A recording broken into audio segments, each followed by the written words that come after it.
இந்த பெந்தைக்கோஸ்தே ஆராதனையிலும் இயேசுவின் நாமத்தில் வாழ்த்துகிறேன். இந்த நாள் விசேஷமான நாள். உலகம் முழுவதும் இருக்கிற எல்லா ஆவிக்குரிய திருச்சபைகளும் இந்த நாளிலே பெந்தைக்கோஸ்தே நாளாக அனுசரித்திருக்கிறார்கள். இந்த நாளிலே பரிசுத்த ஆவியானவர் தேசமெங்கும் உலகமெங்கும் அசைவாடி கொண்டிருக்கிறார். அப்படிப்பட்ட நாளிலே நம்ம எல்லாரும் சேர்ந்து ஆராதிக்கும்படியாக தேவன் கொடுத்த விசேஷித்த நாளுக்காய் கர்த்தரை துதிக்கிறேன். இயேசுவின் நாமத்தில் இந்த ஆராதனையிலே உங்களை வாழ்த்துகிறேன். கர்த்தர் ஆண்டவர் ஆசீர்வதிப்பாராக. பரிசுத்த ஆவியானவர் எங்கே உண்டோ அங்கே விடுதலை உண்டு என்று வாசிக்கிறோம். இந்த காலை ஆராதனையிலும் பரிசுத்த ஆவியானவர் மத்தியிலே இருக்கிறார். பலத்த பெரிய விடுதலையை கர்த்தர் அனுப்புவாராக. ஆமேன். பெந்தைக்கோஸ்தே என்னும் நாள் வந்த பொழுது அவர்கள் எல்லாரும் ஒருமனப்பட்டு ஓரிடத்தில் வந்திருந்தார்கள்.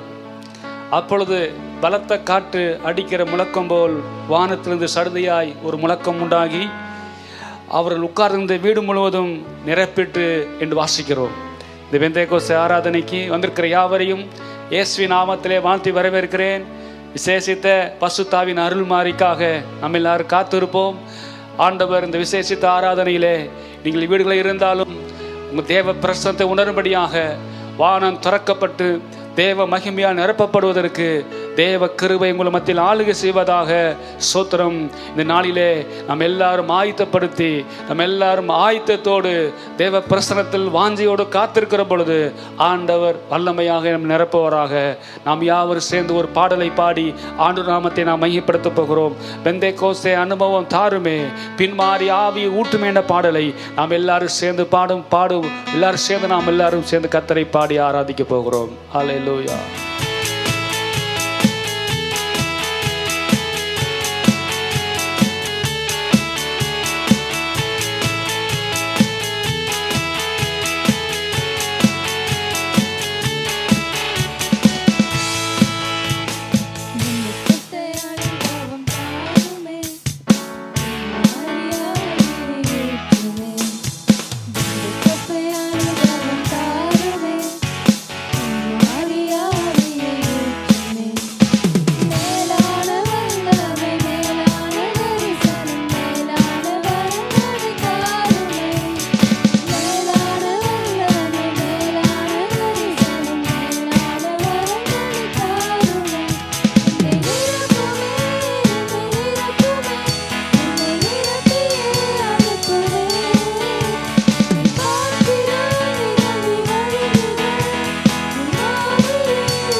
நிரப்புமே, என்னை நிரப்புமே, என்னை நிரப்பியே அனுப்புமே. என் பாத்திரம் நிரம்பி வழிந்திட உம் ஆவியை ஊற்றுமே. சேர்ந்து பாடுவோம். நிரப்புமே, என்னை நிரப்புமே, அனுப்புமே. பாத்திரம் நிரம்பி வழிந்திட உம் ஆவியை ஊற்றுமே. அக்கினி நாவுகள் தாருமே, அதிகார நாவுகள் தாருமே. அக்கினி நாவுகள் தாருமே, அதிகார நாவுகள் தாருமே. மேலான வல்லமை, மேலான தரிசனம், மேலான வரங்களை தாருமே. மேலான வல்லமை, மேலான தரிசனம், மேலான வரங்களை தாருமே. என்னை நிரப்புமே, என்னை நிரப்புமே, என்னை நிரப்பியே அனுப்புமே. என் பாத்திரம் நிரம்பி வழிந்திட உம் ஆவியை ஊற்றுமே. என்னை நிரப்புமே, அனுப்புமே. என் பாத்திரம் நிரம்பி வழிந்திட ஆவியை ஊற்றுமே. என்னை நிரப்புமே, என்னை நிரப்புமே, என்னை நிரப்பியே அனுப்புமே. என் பாத்திரம் நிரம்பி வழிந்திட ஆவியை ஊற்றுமே. என்னை நிரப்புமே, என்னை நிரப்புமே, நிரப்பியே அனுப்புமே. என் பாத்திரம் நிரம்பி வழிந்திட ஆவியை ஊற்றுமே. சோத்திரம். கொர்நேலியு வீட்டிலே அவள் கூடியிருந்த பொழுது பேதுரு கேட்கிறான், நீங்க எல்லாரும் பரிசுத்த ஆவியின் அபிஷேகத்தை பெற்றீர்களா என்று சொல்லி. அப்பொழுது பேதுருடைய பிரசங்கத்தை கேட்ட பொழுது, அந்த வார்த்தையை பேசிக் கொண்டிருக்கையில் வசனத்தை கேட்ட யாவர் மேலும் பரிசுத்த ஆவியானவர் இறங்கினார் என்று சொல்லி அப்போஸ்தலர் 10ஆம் அதிகாரம் 45ஆம் வசனத்தில் வாசிக்கிறோம். அவர்கள் பல பாஷைகளை பேசுகிறதையும் தேவனை புகழுகிறதையும் அங்குள்ள எல்லாரும் கேட்ட பொழுது பரிசுத்த ஆவியின் வரம் எல்லாருக்கும் பொழியப்பட்டதுன்னு சொல்லி எல்லாரும் ஆச்சரியப்பட்டார்களாம். பிரியமான தேவஜனமே, இந்த காலை ஆராதனையில் தேவ பிரசனத்தை உணர்ந்து பரிசுத்த ஆவியின் அபிஷேகத்தை உணர்ந்து நம்ம எல்லாரும் கர்த்தரை துதிக்க போகிறோம். ஹல்லேலூயா. எல்லாரும் கரங்களை உயர்த்தி ஸ்தோத்திரம். ஹல்லேலூயா. ஆவியானவரே உம்மை வாஞ்சிக்கிறே, ஆவியானவரே உம்மை வாஞ்சிக்கிறே. மகிமையின் பிரசன்னம் நிறைவா இறங்கட்டும் இந்த வேளையிலே. மகிமையின் பிரசன்னம் நிறைவா இறங்கட்டும் இந்த வேளையிலே. ஆவியிலே களி கூறவே என்றென்று விரும்புகிறேன். வாஞ்சிக்கிறேன் என்னாலுமே உந்தன் சமூகத்தையே. ஆவியிலே களி கூறவே என்றென்று விரும்புகிறேன். வாஞ்சிக்கிறேன் என்னாலுமே உந்தன் சமூகத்தையே. நேசர் முகம் பார்க்கையிலே ஆவியில் நிரம்புகிறேன். பாடி உம்மை துதிக்கையிலே பரவசம் கொள்ளுகிறேன். நேசர் முகம் பார்க்கையிலே ஆவியில் நிரம்புகிறேன். பாடி உம்மை துதிக்கையிலே பரவசம் கொள்ளுகிறேன். ஆவியானவரே, சேர்ந்து பாடி ஆராதிப்போமா? ஆண்டவரே, தாகமுள்ளவர் மேல் தண்ணீரை ஊற்றுமே சொன்னீங்களா ஆண்டவரே. உம்மை வாஞ்சிக்கிறேன். மகிமையின் பிரசன்னம் நிறைவா இறங்கட்டும் இந்த வேளையிலே. மகிமையின் பிரசன்னம் நிறைவா இறங்கட்டும் இந்த வேளையிலே. மேல் விட்டரை அனுபவத்தை என்றென்றும் தந்திடுமே. ஆவிமலை கரை புரள தேசத்தை சந்தியுமே. மேல் விட்டரை அனுபவத்தை என்றென்றும் தந்திடுமே. ஆவிமலை கரை புரள தேசத்தை சந்தியுமே. அஸ்திவாரம் அசைந்திடவே எழுப்பிடும் சபையோரே, எழுப்புதலால் புது உள்ளங்கள் உயிர்ப்பிக்க செய்திடுமே. அஸ்திவாரம் அசைந்திடவே எழுப்பிடும் சபையோரே, எழுப்புதலால் புது உள்ளங்கள் உயிர்ப்பிக்க செய்திடுமே. ஆவியானவரே சேர்ந்து பாடி, ஆண்டவரே வாஞ்சிக்கிறேன் ஆண்டவரே, மகிமையின் பிரசன்னம் நிறைவா இறங்கட்டும் இந்த வேளையிலே. மகிமையின் பிரசன்னம் நிறைவா இறங்கட்டும் இந்த வேளையிலே. ஆவியிலே களி கூறவே என்றென்றும் விரும்புகிறே. வாஞ்சிக்கிறே என்னாலுமே உந்தன் சமூகத்தையே. ஆவியிலே களி கூறவே என்றென்றும் விரும்புகிறே. வாஞ்சிக்கிறே என்னாலுமே உந்தன் சமூகத்தையே. நேசர் முகம் பார்க்கையிலே ஆவியில் நிரம்புகிறே. பாடி உம்மை துதிக்கையிலே பரவசம் கொள்ளுகிறே. நேசர் முகம் பார்க்கையிலே ஆவியில் நிரம்புகிறே. பாடி உம்மை துதிக்கையிலே பரவசம் கொள்ளுகிறே. ஆவியானவரே உம்மை வாஞ்சிக்கிறே. ஆவியானவரே உம்மை வாஞ்சிக்கிறே. மகிமையின் பிரசன்னம் நிறைவா இருக்கட்டும் இந்த வேளையிலே. மகிமையின் பிரசன்னம் நிறைவா இறங்கட்டும் இந்த வேளையிலே.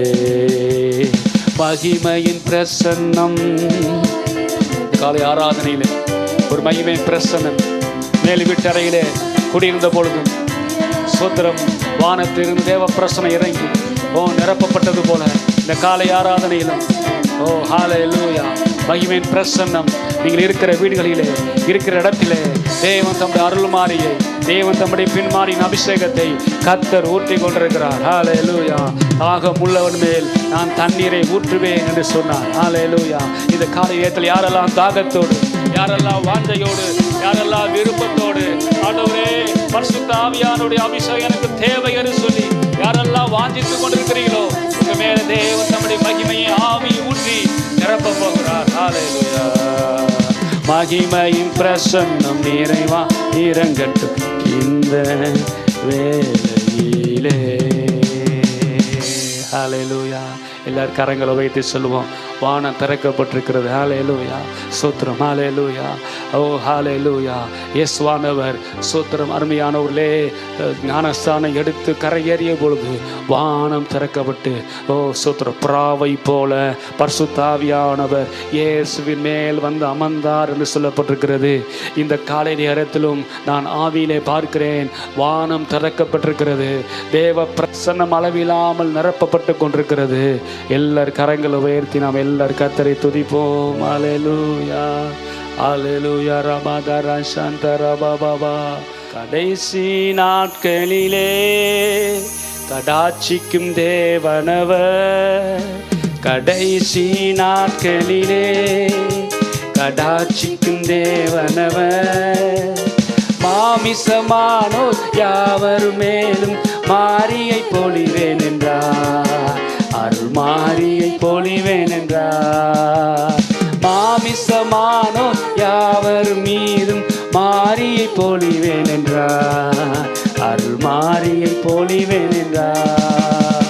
பெருமலையில் இரைச்சல் பெருந்தோணியாய் முழங்க பெருமலையில் இரைச்சல் பெருந்தோணியாய் முழங்க பெருகிடு கிருபை அறுவடைக்கென்றே அருள் மாறி பொழியும் என்றார் அருள் மாறி பொழியும் என்றார் பெருகிடும் கிருபை அறுவடைக்கென்றே அருள் மாறி பொழியும் என்றார் இன்று அருள் மாறி பொழியும் என்றார் கடைசி நாட்களிலே கடாட்சிக்கும் தேவனவர் கடைசி நாட்களிலே கடாட்சிக்கும் தேவனவர் மாமிசமானோர் யாவரும் மீதும் மாரியை பொழிவேன் என்றார் அருள் மாரியை பொழிவேன் என்றார். சேர்ந்து பாடுவோம். மாமிசமானோ கடைசி நாளிலே மாம்சமான யாவரும் மீதும் என் ஆவியை ஊட்டுவேன் சொல்லி பிதாவானோர் வாக்குத்தத்தம் செய்திருக்கிறார். அந்த நாள் சோத்திரம் தம்முடைய அபிஷேகத்தை ஊட்டின நாள். அருள் மாரியை பொழிவேன் என்றார்.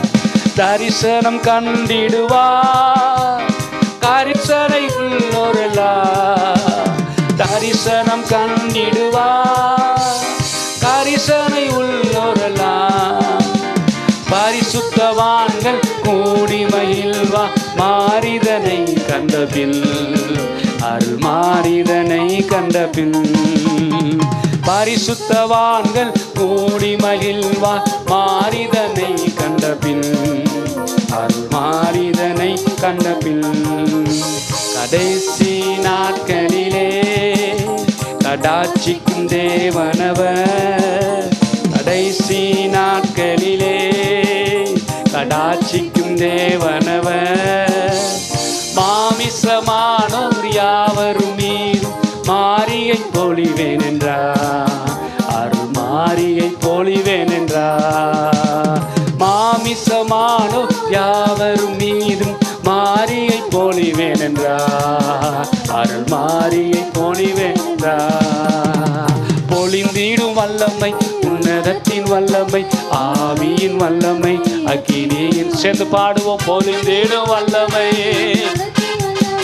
ஆவியின் வல்லமை அக்கினியின் வல்லமை வல்லமை தேவை தேவா வல்லமை தாரும் தேவா இந்த தேவை தேவா இப்போ தாரும் தேவா இந்த தேவை தேவா இப்போ தாரும் தேவா.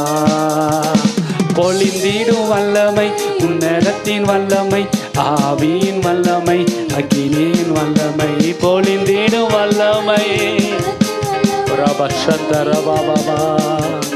வல்லமை மாம்சமான யாவர் மேலும் ஆவியை ஊற்றுவேன் என்றீ மாம்சமான யாவர் மேலும் ஆவியை ஊற்றுவேன் என்றீ மூப்பர் வாலிபர் யாவரும் தீர்க்க தரிசனம் சொல்வாரே மூப்பர் வாலிபர் யாவரும் தீர்க்க தரிசனம் சொல்வாரே.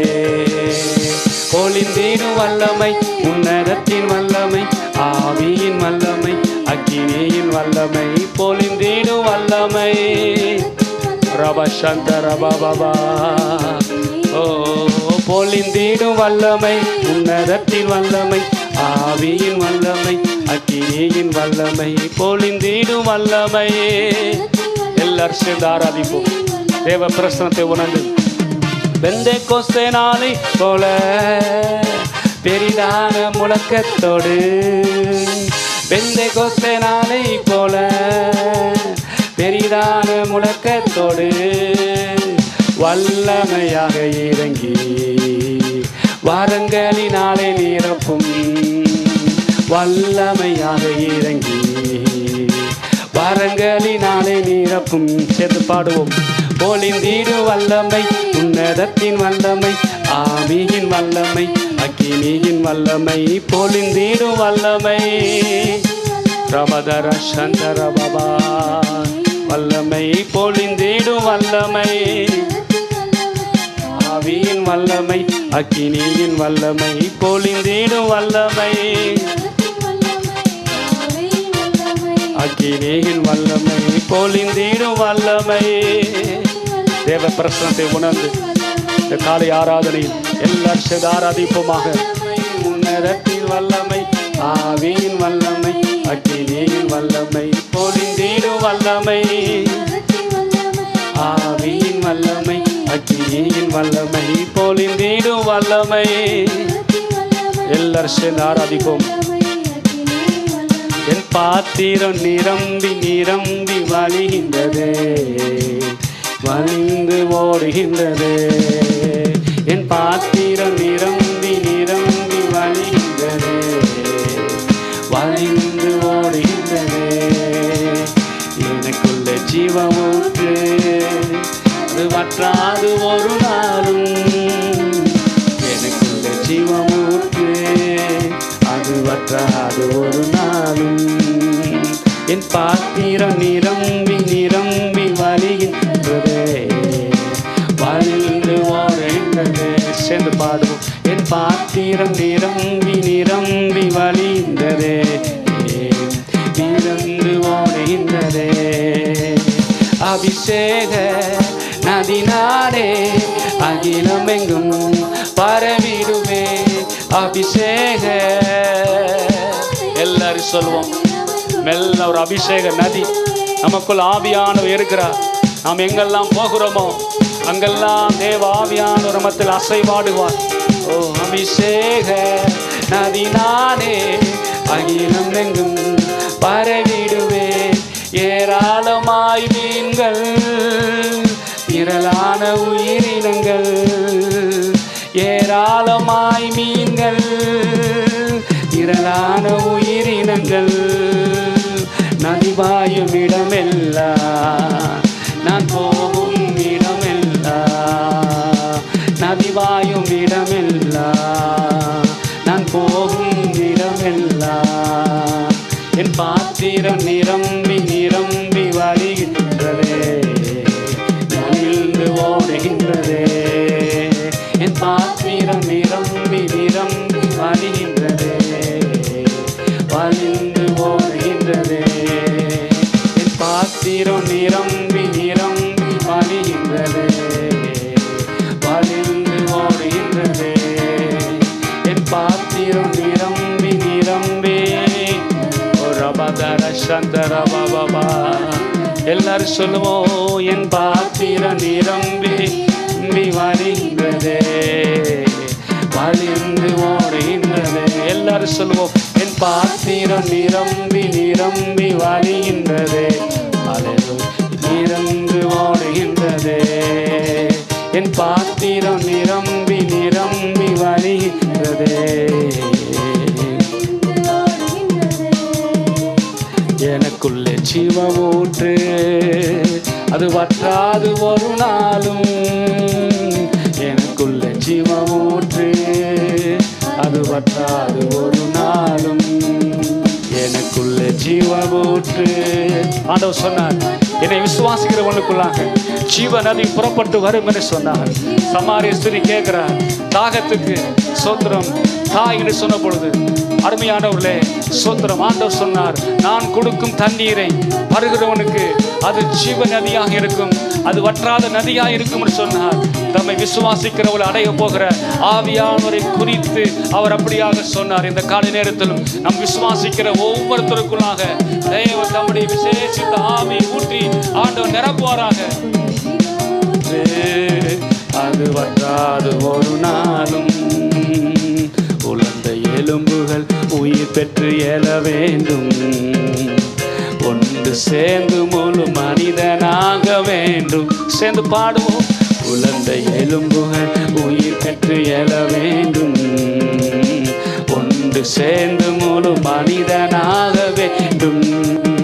ஐயா அசைவாடும் அசைவாடும் ஆவியான தேவா, ஐயா அசைவாடும் அசைவாடும் ஆவியான தேவா, ஐயா அசைவாடும். உடந்து போவான எலும்புகள் மத்தியிலே ஆண்டவரே சோத்திரம், பரிசுத்த ஆவி அசைவாடிய பொழுது, அந்த நதி அந்த ஜீவவு காற்று அசைவாடிய பொழுது உலர்ந்து போன எலும்புகள் எல்லாம் உயிரிழந்தது போல இந்த காலை ஆராதனையிலே ஆண்டவரே, இந்த பெந்தேகோஸ்தே நாளிலே ஆண்டவரே, உடைய ஜீவ காற்று வீசப்படுவதாக, ஒரு ஜீவ காற்று வீசப்படுவதாக.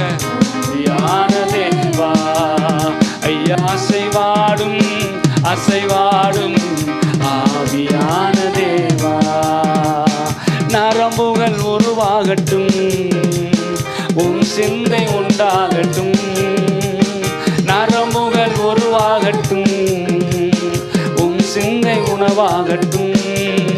ஐயா அசைவாடும். எல்லாரும் பாடுவோமா? ரமசன் ஐயா அசைவாடும் அசைவாடும் ஆவியான தேவா, அசைவாடும் அசைவாடும் ஆவியான தேவா, ஐயா அசைவாடும். ஹல்லேலூயா. ஓ ரமசன் ஐயா அசையும். அவர் கூடி இந்த இடம் அசைந்தது என்று சொல்லப்பட்டிருக்கிறது. கர்த்தர் இதயங்களை அசைய பண்ணினார், அந்த இடத்தை அசைய பண்ணினார். பாடும் ஆவியான தேவா, ஐயா அசைவாடும் அசைவாடும் அசைவாடும் தெய்வமே, அசைவாடும் தெய்வமே, அசைவாடும் தெய்வமே, அசைவாடும் தெய்வமே, எங்கள் மேலே அசைவாடுமே, எங்கள் ஆராதனையில் அசைவாடுமே, எங்கள் மேலே அசைவாடுமே, எங்கள் ஆராதனையில் அசைவாடுமே, எங்கள் மேலே அசைவாடுமே, எங்கள் ஆராதனையில் ஓ எங்கள் மேலே ரபதர சந்தர பாபா பாபா, எங்கள் மேலே அசைவாடுமே, எங்கள் ஆராதனையில். காலை நேரத்தில் தேவாவியானவர் நாம் இருக்கிற இடத்திலே அசைவாடி கொண்டிருக்கிறார். ஒவ்வொருத்தரையும் தம்முடைய வல்லமையினால் விசேஷித்த ஆவியால் நிரப்பப்பட்டு கொண்டிருக்கிறார். ஓ கடந்த நாட்களில் இழந்து போன அபிஷேகத்தை, ஓ சோத்திரம் குறைந்து போனவங்களுடைய எண்ணெயை கர்த்தர் இந்த காலை நேரத்தில் புது எண்ணெய் அபிஷேகத்தால், புது எண்ணெய் ஆவியால், புதிய சோத்திரம் அக்கினியால் கர்த்தர் உங்களை கொழுந்து விட்டு எரியும்படியாக, சோத்திரம் நீங்கள் பெற்ற ஆவியின் வரத்தை அனல் முட்டி எழுப்பும்படியாக இந்த காலை நேரத்தில் ஒவ்வொரு மேலும் தேவன் தம்முடைய ஆவியால் நிரப்பிக் கொண்டிருக்கிறதை நான் ஆவியிலே உணர்கிறேன். தேவன் இந்த நாளை விசேஷமான நாளாய் கர்த்தர் உங்களை ஏற்படுத்தி கொடுத்திருக்கிறார். நீங்கள் இருக்கிற வீடு அசைக்கப்படுகிறது, உங்களுடைய இதயங்கள் அசைக்கப்படுகிறது. ஆவியான ஒரு விசேஷித்த அபிஷேகத்தை ஒவ்வொரு மேலும் கர்த்தர் ஊற்றி கொண்டிருக்கிறார். எங்கள் மேலே எங்கள் மேலே எங்கள் மேலே அநேகரை கர்த்தர் புதிதாக தொடுகிறார். சோத்திரம். அநேகர் வாஞ்சிக்கிற பொழுது நீங்கள் இந்த புதிய அபிஷேகத்தை பெற்றுக்கொள்ளும்படியாக, ஆவியானுடைய விசேஷித்த முத்திரையை பெற்றுக்கொள்ளும்படியாக, ஆவியானுடைய விசேஷித்த தம்முடைய அக்கினி அபிஷேகத்தை பெற்றுக்கொள்ளும்படியாக தேவன் தம்முடைய வல்லமையினால் ஒவ்வொருத்தரை நிரப்பிக் கொண்டிருக்கிறார். பெற்றுக்கொள்ளுங்கள். ரேமா சாந்தா ராமா நீகா பாரா தாரா சாந்தா ராபா பாபா நீகா பா தூராமா சாந்தா ராபாபா நீகா தூராமா சாந்தா ராபா பாபா. இந்த காலை நேரம் ஆவியானவர் நம்மத்தில் விசேஷமாய் பொழிந்தருகிற நேரம், ஆவியான விசேஷமாய் ஒவ்வொருத்தரையும் தொடுகிற நேரம். எல்லாரும் பயபக்தியோடு நிறைந்து, ஆண்டவரே இந்த நாட்டில் என்ன ஒரு விஷயம் உயிர்ப்பையும் ஆண்டவரே, எங்கள் குடும்பங்களை உயிர்ப்பையும் ஆண்டவரே, எங்கள் சபையை உயிர்ப்பையும் ஆண்டவரே, எல்லாரும் வருஷத்தின் நடுவே எங்களை உயிர்ப்பையும் என்று சங்கீதக்காரன் சொல்கிறது போல ஆண்டவரே, இந்த வருஷத்தின் நடுவிலே கர்த்தர்கள் குடும்பங்களை ஆவியை உயிர்ப்பித்துக் கொண்டிருப்பதற்காக நன்றி அப்பா. எல்லா அவிசுவாசத்திற்கு பதிலாக, எல்லா சுகவீனத்திற்கு பதிலாக, எல்லா பலவீனத்திற்கு பதிலாக, எல்லா தோல்விக்கு பதிலாக இந்த காலை ஆராதனையிலே ஒரு உயிர்ப்பிக்கிற ஆவியானவர் நம்மை நிறைத்துக் கொண்டிருக்கிறார். மேலே அசைவாடுமே. ஹல்லேலூயா. ஹல்லேலூயா. ஒரு உயிர்ப்பிக்கிற ஆவியானவரை நான் பார்க்கிறேன். ஹல்லேலூயா. உலர்ந்து போன எலும்புகள் மத்தியிலே இது உயிரடையுமா என்று சொல்லி அருமையானவர்களே ஸ்தோத்திரம். ஆண்டவர் கேட்கும் பொழுது ஸ்தோத்திரம் எசேக்கியேல் சொல்லுகிறார், ஆண்டவரே உம்மால் முடியும். ஹல்லேலூயா. ஸ்தோத்திரம். ஹல்லேலூயா. அருமையானவர்களே உங்க பொருளாதார வாழ்க்கை உலர்ந்து போன எலும்புகளைப் போல காணப்படுகிறதா? ஸ்தோத்திரம். உங்க சுக வாழ்வு அருமையானவர்களே உலர்ந்து போன எலும்புகள் போல காணப்படுகிறதா? ஸ்தோத்திரம். உங்க அருமைய எதிர்காலம் உலர்ந்து போன எலும்புகள் போல காணப்படுகிறதா? இந்த காலை நேரத்தில் ஆண்டவர் ஒரு தீர்க்கதரிசன வார்த்தையை சொல்கிறார். உலர்ந்து போன உங்களுடைய வாழ்க்கையை பரிசுத்த ஆவியின் அபிஷேகம் உயிர்த்தி எழுப்பும். பரிசுத்த ஆவியானவர் உங்களை மீண்டும் கொண்டு வருவார். மீண்டும் உங்களுக்குள் சதைகள் உண்டாகும், நரம்புகள் உண்டாகும். எல்லாரும் சொல்லுவோம், ஆவியானவரே ஆவியானவரே உந்தன் வல்லமையை ஊற்றுமையா. ஆவியானவரே ஆவியானவரே உங்கள் அபிஷேகத்தால் நிரப்புமையா. ஆவியானவரே ஆவியானவரே உந்தன் வல்லமையை ஊற்றுமையா. ஆவியானவரே ஆவியானவரே உந்தன் அபிஷேகத்தால் நிரப்புமையா. கரங்களை வைத்து பாடுவோம். பரிசுத்தத்தோடு ஆராதித்திட சுத்திகரியும் தூய ஆவியே. பரிசுத்தத்தோடு ஆராதித்திட சுத்திகரியும் தூய ஆவியே.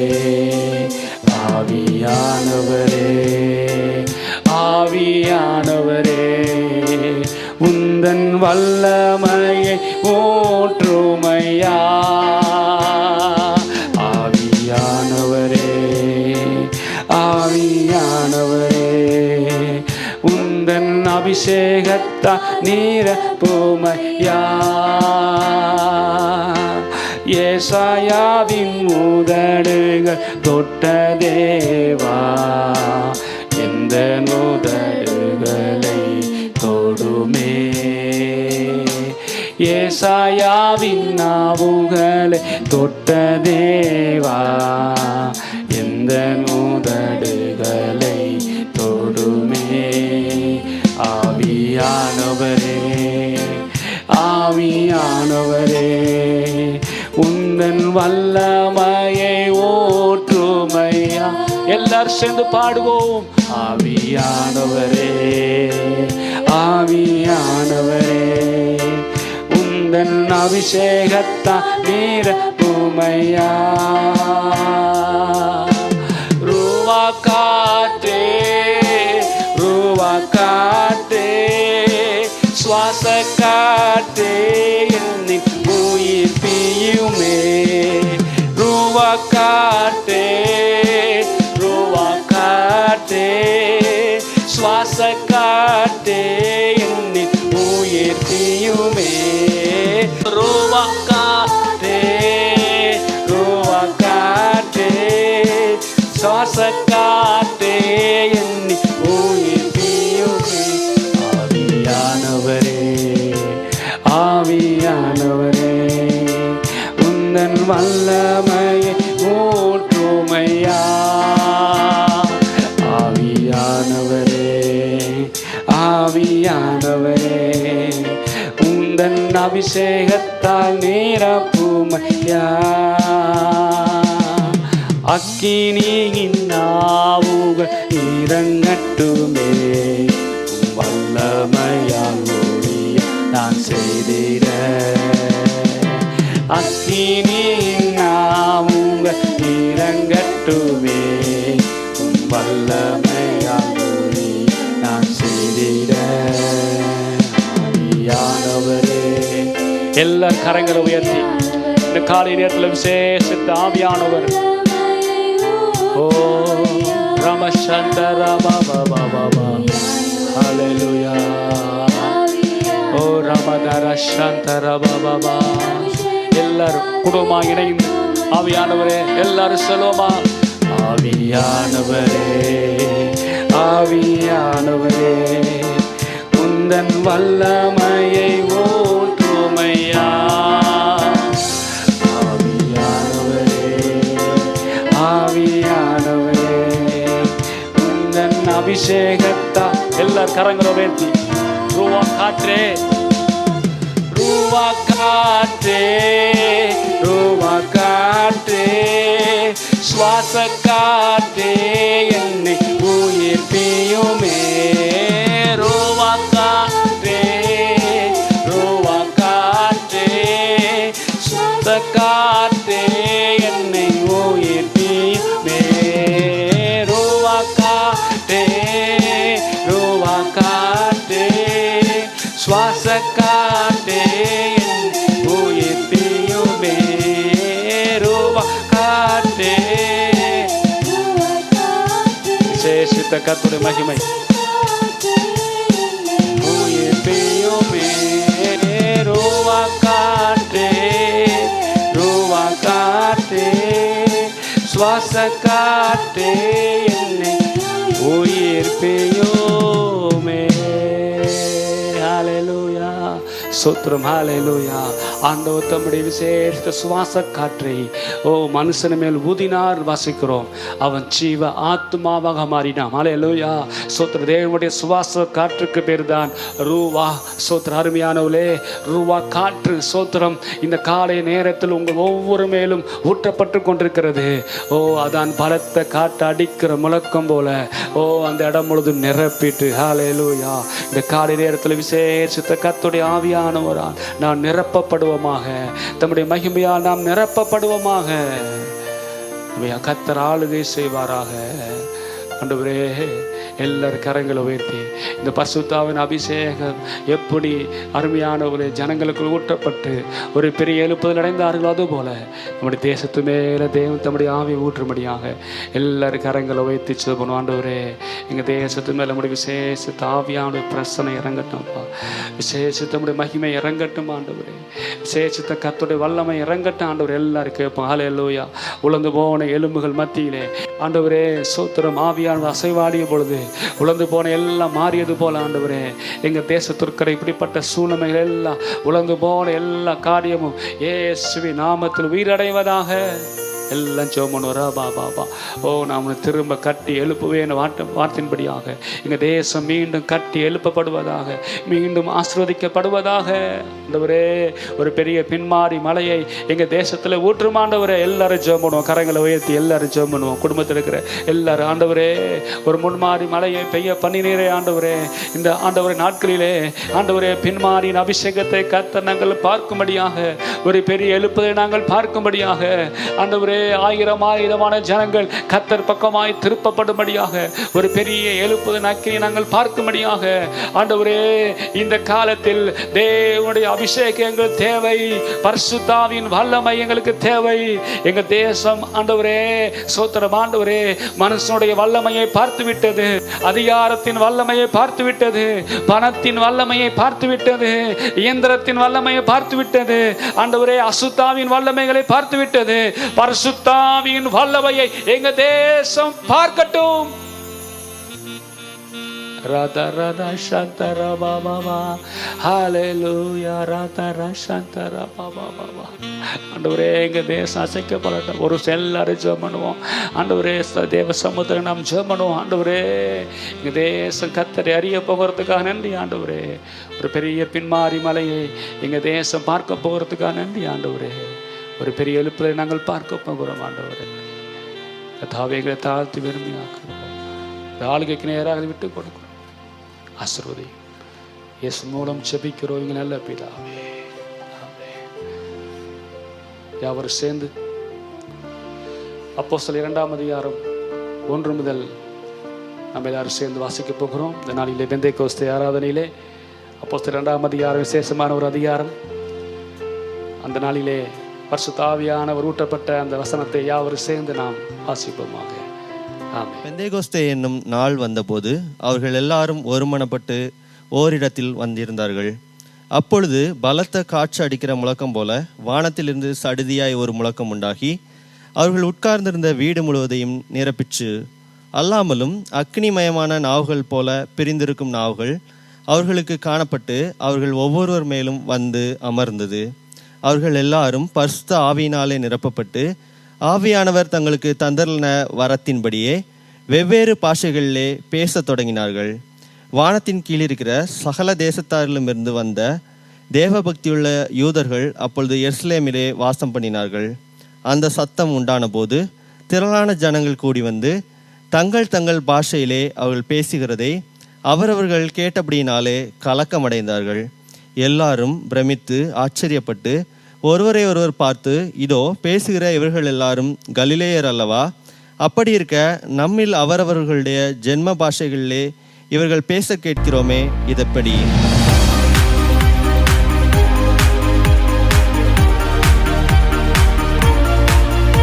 பெந்தேகோஸ்தே ஆராதனையிலும் இயேசுவின் நாமத்தில் வாழ்த்துகிறேன். இந்த நாள் விசேஷமான நாள். உலகம் முழுவதும் இருக்கிற எல்லா ஆவிக்குரிய திருச்சபைகளும் இந்த நாளிலே பெந்தேகோஸ்தே நாளாக அனுசரித்திருக்கிறார்கள். இந்த நாளிலே பரிசுத்த ஆவியானவர் தேசமெங்கும் உலகமெங்கும் அசைவாடி கொண்டிருக்கிறார். எனவே அப்படிப்பட்ட நாளிலே நம்ம எல்லாரும் சேர்ந்து ஆராதிக்கும்படியாக தேவன் கொடுத்த விசேஷித்த நாளுக்காய் கர்த்தரை துதிக்கிறேன். இயேசுவின் நாமத்தில் இந்த ஆராதனையிலே உங்களை வாழ்த்துகிறேன். கர்த்தர் ஆண்டவர் ஆசீர்வதிப்பாராக. பரிசுத்த ஆவியானவர் எங்கே உண்டோ அங்கே விடுதலை உண்டு என்று வாசிக்கிறோம். இந்த காலை ஆராதனையிலும் பரிசுத்த ஆவியானவர் மத்தியிலே இருக்கிறார். பலத்த பெரிய விடுதலையை கர்த்தர் அனுப்புவாராக. ஆமேன். கரங்கள் உயர்த்தி நாம் அல்லேலூயா சொல்வோமாக. அல்லேலூயா. ஏற்கனவே நாம் அறிவித்தபடியாக 3 வரை ஜெபத்தை நீங்கள் மறந்துவிட வேண்டாம். நாம் ஏற்கனவே அறிவித்தபடியாக நம்முடைய அரசாங்கம் என்றைக்கு நாம் கூடி வந்து ஆராதிக்கும்படியாக வைத்திருக்கிறார்களோ அப்பொழுது சபையிலே 3 ஆராதனைகள் நடைபெறும் என்று நாம் கடந்த நாட்களிலே அறிவித்து கொண்டு வருகிறோம். அதன்படியாக காலை 8 முதல் 9:45 வரைக்கும் முதல் ஆராதனையாகவும் 10 முதல் 11:45 வரைக்கும் 2வது ஆராதனையாகவும் நடைபெறும். மாலை ஆராதனையாக மாலை 6:30 முதல் 8:30 வரைக்கும் நடைபெறும். எனவே நாம் எல்லாரும் ஆயத்தமாகுவோம். அந்த நாள் ஆராதனைக்கு வரும்பொழுது நாம் வெளியிலே சில சுத்திகரிப்பு காரியத்தெல்லாம் ஒழுங்கு செய்து கொண்டு வருகிறோம். நாம் எல்லாரும் சேர்ந்து அதனாலே அதற்கு நாம் ஒத்துழைப்பு கொடுத்து சபையிலே நாம் ஒரு மனதோடு ஆராதிக்க கர்த்தர் விசேஷித்த கிருபைகளை கர்த்தர் கொடுப்பாராக. அந்த நாளுக்காக நாம் எல்லாரும் காத்து கொண்டிருக்கிறோம். ஸ்தோத்திரம். எனவே சீக்கிரமாக நாம் சேர்ந்து ஆராதிக்க, நம்ம எல்லாரும் ஒன்று கூடி ஆராதிக்க கர்த்தர் விசேஷித்த கிருபைகளை கர்த்தர் கொடுக்க போகிறார். விசுவாசத்தோடு நம்ம எல்லாரும் ஆமேன் சொல்வோமாக. ஆமேன். அல்லேலூயா. ஸ்தோத்திரம். இந்த நாளிலே கூட அப்போஸ்தலர் 2ஆம் அதிகாரம் 1ஆம் வசனத்தை நாம் எல்லாரும் சேர்ந்து வாசிப்போம். அப்போஸ்தலர் 2ஆம் அதிகாரம் 1ஆம் வசனத்தை வாசியுங்கள். பெந்தேகோஸ்தே என்னும் நாள் வந்த பொழுது அவர்கள் எல்லாரும் ஒருமனப்பட்டு ஓரிடத்திலே வந்திருந்தார்கள். அப்பொழுது பலத்த காற்று அடிக்கிற முழக்கம் போல வானத்திலிருந்து சடுதியாக ஒரு முழக்கம் உண்டாகி அவர்கள் உட்கார்ந்திருந்த வீடு முழுவதும் நிறைவேற்று. அது என்ன பெந்தேகோஸ்தே நாள்? சோத்திரம். பிரியமானவர்களே, பஸ்கா பண்டிகையிலிருந்து 50வது நாளை விசேஷமாக யூதர்கள் அசைவாட்டும் பண்டிகையாக, அறுவடைக்கு நன்றி சொல்லும் பண்டிகையாக பெந்தேகோஸ்தே என்னும் ஒரு பண்டிகையை அவர் கொண்டாடினார்கள். அதாவது அறுவடை செய்த அந்த முதல் வாரத்திலே அநேக அறுவடை நடந்து கொண்டிருக்கும். அப்பொழுது முதல் வாரத்திலே அறுக்கப்பட்ட அந்த கோதுமையை மாவாக இடித்து அதில் சோத்திரம் அருமைய அப்பத்தை அவர்கள் சுட்டு தேவனுடைய ஆலயத்திலே வந்து ஆசாரியன் கையிலே கொடுத்து தேவ சமூகத்திலே அதை அசைவாட்டும்படியாக மேலும் கீழுமாக அதை அசைக்கும்படியாக செய்வார்களாம். எதற்காக? தேவன் ஆண்டவராகிய எங்கள் தேவன் எங்களுக்கு இப்படிப்பட்ட அறுவடையை கொடுத்தார் என்று சொல்லி நன்றி சொல்லும்படியாக அவர்கள் வந்து இந்த பெந்தேகோஸ்தே என்னும் பண்டிகையை அவர்கள் கொண்டாடுவார்களாம். இந்த நாளுக்கு 2வது ஒரு சிறப்பு இருக்கிறது. சோத்திரம். சீனாய் மலையிலே 10 கட்டளையை கொடுத்த நாளாக இந்த பெந்தேகோஸ்தே பண்டிகை நாளிலே அதுவும் இணைந்து வருகிறது. ஆண்டவராகிய தேவன் சீனாய் மலையிலே மோசேக்கு 10 கட்டளை கொடுத்தார் அல்லவா, அந்த நாளாக அது இருக்கிறதாம். ஸ்தோத்திரம். மூன்றாவதாக அந்த நாளுக்கு இன்னொரு சிறப்பும் இருக்கிறதாம். நோவா பேழையிலே அவன் இருந்து பல நாட்கள் அவன் தங்கி என்றைக்கு வெளியே வந்தானோ அந்த பேழையிலிருந்து வெளியே வந்த நாளாக இந்த நாளை அனுசரிக்கிறார்கள். எனவே யூதர்களுக்கு இது ஒரு முப்பொருமையிலாக இருக்கிறது. அருமையான தேவஜனமே, அந்த நாட்களை விசேஷப்படுத்தி அவர்கள் கர்த்தரை ஆராதிப்பார்கள். ஸ்தோத்திரம். அருமையானவர்களே, ஸ்தோத்திரம். இந்த காலை நேரத்திலும் ஸ்தோத்திரம், பெந்தேகோஸ்தே இன்றைக்கு எங்கே பார்த்தாலும் பேசுகிற வார்த்தை நீங்கள் என்ன சபை அப்படின்னு கேட்டால் அவங்க சொல்லுவாங்க பெந்தேகோஸ்தே சபைன்னு சொல்லுவார்கள். ஸ்தோத்திரம். முதலாவதாக நான் சபை சரித்திரத்தை, பிரசங்கத்துக்கு முன்பதாக சபை சரித்திரத்தை நான் உங்களுக்கு ஒரு அவுட்லைன் கொடுக்க விரும்புகிறேன். ஸ்தோத்திரம். அருமையானவர்களே, இந்த பெந்தேகோஸ்தே திருச்சபை தான் முதலாவதாக ஆதியிலே இருந்த பெந்தேகோஸ்தே திருச்சபையாக இருந்தது. நிறைய பேர் நினைக்கிறாங்க இந்த பெந்தேகோஸ்தே திருச்சபை இப்போ வந்துச்சு அப்படின்னு நினைக்கிறாங்க. இல்லை, ஸ்தோத்திரம். ஆதி திருச்சபை உண்டாக்கப்பட்ட பொழுதே அது ஆதி பெந்தேகோஸ்தே திருச்சபையாக தான் இருந்தது. ஸ்தோத்திரம். கிபி 30 முதல் 313 வரைக்கும் சபை சரித்திரத்திலே ஆதி பெந்தேகோஸ்தே திருச்சபை வரலாறு என்று சொல்லலாம். இந்த நாட்களிலே அப்போஸ்தலர்கள் 100 வருஷம் வரைக்கும் வாழ்ந்த, கிபி 100 வருஷம் வரைக்கும் வாழ்ந்தார்கள். பல இடத்திலே பல நாடுகளுக்கு போய் சுவிசேஷம் அறிவித்தார்கள், பிரயாணம் செய்தார்கள். அப்படியாக அவர்கள் சென்று சுவிசேஷம் அறிவித்தார்கள் என்று பார்க்கிறோம். கிபி 100க்கு அப்புறமாக விசுவாசிகள் பல நாடுகளுக்கு சென்று சிதறடிக்கப்பட்டவர்களாக அவர்கள் போய் சுவிசேஷம் அறிவித்து அவர்கள் வாழ்ந்தார்கள். அந்த நாட்களிலே அருமையானவர்களே, சோத்திரம், உபத்திரவப்பட்ட காலம் என்று அழைக்கிறார்கள். சோத்திரம். அந்த நாட்களிலே எல்லா கிறிஸ்தவர்களுக்கும் உபத்திரம் வந்ததாக வாசிக்கிறோம். சோத்திரம். அந்த நாட்களில் அநேக ராஜாக்கள் எழும்பி, அருமையான ரோம ராஜாக்கள் எழும்பி, சோத்திரம், அவர்கள் கிறிஸ்தவர்களை உபத்திரப்படுத்தினார்கள். எனவே ஆதி திருச்சபையின் காலம் உபத்திரவ காலம் என்று கூட சொல்லலாம். சோத்திரம். ஏன் ஆதி திருச்சபையில் உபத்திரம் ஏற்பட்டது சொன்னால் 3 காரணங்களுக்காக தான் ஆதி திருச்சபையிலே உபத்திரவம் வந்தது. ஒன்று, ராய வணக்கம். சோத்திரம். ரோம ராஜாவை வணங்க வேண்டும் என்று அந்த காலத்தில் ஒரு சட்டம் இருந்தது. சோத்திரம். ஆனால் கிறிஸ்தவர்கள் அப்படிப்பட்ட சிலையை வணங்காதபடியினால் ராயனுக்கு அவர்கள் மரியாதை கொடுக்கவில்லை என்று சொல்லி கிறிஸ்தவர்களை உபத்திரப்படுத்தினார்கள். இரண்டாவதாக, அலுவலக பலிகள் என்று சொல்லி ஒரு வேலை ஆரம்பிக்கும் பொழுது சோத்திரம், ரோம தெய்வங்களை அவர்கள் பலியிட்டு அல்லது ரோம தெய்வத்துக்கு வணக்கம் செலுத்தி தான் அவர்கள், அருமையானவர்களே, அந்த காலத்திலே அந்த பணிகள் செய்ய வேண்டுமா, வேலைக்கு போகும்போது முதல் காரியமாக செய்ய வேண்டும். ஆனால் கிறிஸ்தவர்கள் இதை செய்யவில்லை. எனவே கிறிஸ்தவர்களை வித்தியாசமாக அவர்கள் பார்த்தார்கள். மூன்றாவதாக, எதற்காக கிறிஸ்தவர்களுக்கு உபத்திரம் வந்தது தெரியுமா? சோத்திரம். பிரியமானவர்களே, அந்த நாட்களில் கிறிஸ்தவ கூடுகையெல்லாம் சூரியன் மறைந்த பிற்பாடு இருந்தது. இரவு நேரத்தில் தான் அவர்கள் ஜெபித்தார்கள், ஆராதித்தார்கள். இந்த காரியம் ரோம அரசாங்கத்துக்கு ஒரு பெரிய கேள்விக்குறியாக இருந்தது. அதாவது சோத்திரம், நமக்கு விரோதமாக சதி திட்டம் திட்டுகிறார்களோ என்று சொல்லி அவர்கள், அருமையானவர்களே, இந்த கிறிஸ்தவர்களை உபத்திரப்படுத்த ஆரம்பித்தார்கள். சோத்திரம். எனவே இந்த காரணங்களுக்காக தான் அருமையானவர்களே ஆதி திருச்சபையின் காலத்திலே அதிகமாக உபத்திரம் வந்தது. எனவே ஆரம்பத்தில் அந்த காலத்தில் இருந்தவர்கள் எல்லாம் அபிஷேகம் பெற்றவர்கள், அந்நிய பாஷை பேசினார்கள். அவர்கள் சோத்திரம் பரிசுத்தாவின் நிறைந்து ஆவியில் நிறைந்து கர்த்தரை ஆராதித்தவர்கள் தான் அந்த நூற்றாண்டுகளில் வாழ்ந்த திருச்சபை. முதல் ஆரம்பிக்கப்பட்ட திருச்சபை பெந்தேகோஸ்தே திருச்சபையாக தான் இருந்தது. இரண்டாவது, அது எப்படியாக மாறியது? அரசாங்கம் மயமாக்கப்பட்ட திருச்சபையாக மாறியது.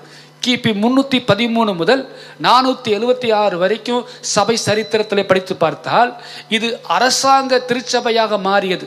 அது ரோம அரசன் ஆண்டவராகி இயேசுவை அவன் ஏற்றுக்கொண்டான். எனவே ரோம அரசனாகி அவன் கான்ஸ்டன்டினோபில் அவன் ஆண்டவராக இயேசுவை ஏற்றுக்கொண்டபடியினால் அந்த ராஜாவே கிறிஸ்தவனாக மாறினபடியால் எல்லா மக்களும் கிறிஸ்தவர்களாக மாற வேண்டும் என்ற சட்டத்தை கொண்டு வந்தான். எனவே அருமையானவர்களே, கிறிஸ்தவத்திலே உண்மை இல்லாமல் போய்விட்டது, கிறிஸ்தவத்திலே உண்மையான பரிசுத்தம் இல்லாமல் போய்விட்டது, கிறிஸ்தவத்திலே உண்மையான இறையியல் இல்லாமல் போய்விட்டது, கிறிஸ்தவத்தில் உண்மையான வேதம் இல்லாதபடி ராஜாவுக்காகவும் தேவைக்காகவும் அருமை கிறிஸ்தவராக மாறினால்தான் அரசாங்க உதவி கிடைக்கும் என்று சொன்னபடியினால் அநேக ஜனங்கள் அப்படியாக மாறி கிறிஸ்தவத்திலே வந்து சேர்ந்தார்கள். அருமையானவர்களே, இந்த நாட்களிலே தான் பிரியமானவர்களே சோத்திரம் கிறிஸ்தவ எண்ணிக்கை வளர்ந்தது, ஆனால் கிறிஸ்தவ உபதேசம் வளரவில்லை என்று சொல்லுகிறார்கள். சோத்திரம் உபத்திரவு நிறுத்தப்பட்டது, ஆனால் சபையிலே சடங்காச்சாரங்கள் வளர்ந்து விட்டது. சோத்திரம் எப்படி வளர்ந்தது நான் சுருக்கமாக சொல்லுகிறேன், நீங்கள் கவனமாக அதை கேட்டால் உங்களுக்கு மிகுந்த பயனுள்ளதாக இருக்கும். எனவே இந்த கிபி 313க்கு பிற்பாடு ரோமர்களும் கிறிஸ்தவனாக மாறினபடியால் அவர்களுடைய ஆலயத்திலே அந்த ஒரு அடையாளத்தை வைப்பார்கள். எனவே இப்பொழுது சோத்திரம் இருந்த எல்லா கிறிஸ்தவ சபைகளையும் என்ன செய்தார்கள் சொன்னால், முதலாவது செய்த காரியம் எல்லா கிறிஸ்தவ ஆலயத்திற்கும் மேலே சிலுவையை வைத்தார்கள். சோத்திரம். எனவே முதல் காரியம் சிலுவையை வைத்து சோத்திரம் கிறிஸ்தவ கோயில்களுக்கெல்லாம் கிறிஸ்தவ ஆலயத்துக்கெல்லாம், அதாவது ரோம ஆலயம் கூட கிறிஸ்தவ கோயிலாக மாற்றப்பட்டது. அதுதான் சரித்திர வரலாறு. எனவே அந்த கோயிலுக்கெல்லாம் அவர் என்ன செய்தார்கள், முதலாவது சிலுவையை வைத்தார்கள். காரணம், இந்த சிலுவையை கொண்டுதான் ராஜா ஜெயித்து கிறிஸ்தவனாக மாறினார். அது சரித்திர வேறு, அதை நான் இப்போது சொல்ல முடியாது. சோத்திரம். எனவே முதலாவது அடையாளமாக சிலுவையை வைத்தான். 320க்கு பிற்பாடு பார்த்தால் அந்த ஆலயத்திலே மெழுகுவத்தியை ஏற்றும் ஒரு பழக்கம் வந்துவிட்டது. காரணம், ரோமருடைய ஆலயத்திலே இருட்டாக இருக்கும். எனவே அவர்கள் மெழுகுவத்தி ஏற்றி தான் ஆலயத்துக்குள் உள்ளே அவர் வர முடியும். எனவே அந்த பழக்கம் கிபி 320ஆம் ஆண்டு சபைக்குள்ளும் வந்துவிட்டது. சோத்திரம். 325ஆம் ஆண்டு கிபி 325ஆம் ஆண்டு அந்த நாட்களில் உலகம் முழுவதும் பெரிய கொள்ளை நோய் வந்தது. எனவே அருமையானவர்களே சோத்திரம், பெரியவர்களும் அநேகர் மரித்தார்கள், சிறுவர்களும் அநேகர் மரித்தார்கள். எனவே என்ன செய்தார்கள் சொன்னால், சிறுவனாக இருந்து ஞானஸ்நானம் எடுக்காமல் மரித்தால் பரலோகம் போக முடியாது அல்லவா? எனவே ஒரு புதிய ஒரு சட்டத்தையும் திட்டத்தை கொண்டு வந்தார்கள். சிறு வயதிலேயே அவர்களுக்கு தெளிப்பு ஞானஸ்நானம் கொடுத்து விட்டால் ஒருவேளை அவர்கள் மரித்தாலும் பரலோகம் போய்விடுவார்கள் சொல்லி குழந்தை ஞானஸ்தான முறை சபைக்குள்ளே வந்துவிட்டது. சூத்திரம். 350ஆம் ஆண்டு உறவினர்களுக்காக, மரித்த உறவினர்களுக்காக ஜெபிக்கும் பழக்கம் அந்த அரசாங்க மயமாக்கப்பட்ட திருச்சபைக்குள்ளாக வந்துவிட்டது. சூத்திரம். 394ஆம் ஆண்டு ஆராதனை, பெரிய கூட்டமாக ஆராதிக்கும் ஒரு காரியம் சட்டமாக்கப்பட்டு மாஸ் என்று அழைக்கக்கூடிய அந்த காரியம் கிறிஸ்தவத்திலே உருவானது. சூத்திரம். 431ஆம் ஆண்டு கிபி 431ஆம் ஆண்டு இயேசுவின் தாய் தேவகுமாரனின் தாய் என்று உயர்த்தப்பட்டு, அருமையானவர்களே, அவர்களை வணங்க வேண்டும் என்ற ஒரு சட்டம் இயற்றப்பட்டு இயேசுவின் தாயாகிய மரியாளை வணங்க வேண்டும். காரணம், தேவகுமாரனுக்கு தாய் என்று சொல்லி அப்படிப்பட்ட காரியங்கள் கிறிஸ்தவத்துக்குள் வந்துவிட்டது. சோத்திரம். 500ஆம் ஆண்டு கிபி 500ஆம் ஆண்டு யார் விசுவாசி யார் போதகர் என்று தெரியாதபடியினாலே போதகர்களுக்கென்று விசேஷமாக தனி உடையை, ஒரு அங்கியை அவர்கள் உருவாக்கி விசுவாசிகளுக்கும் போதகர்களுக்கும் வித்தியாசத்தை உண்டு பண்ணும்படியாக, அப்படி அங்கியோடு போதகர்கள் இருக்கும்படியாக ஒரு சட்டம் இயற்றப்பட்டு அப்படிப்பட்ட காரியங்கள் கலாச்சாரங்கள் வந்தது. சோத்திரம்.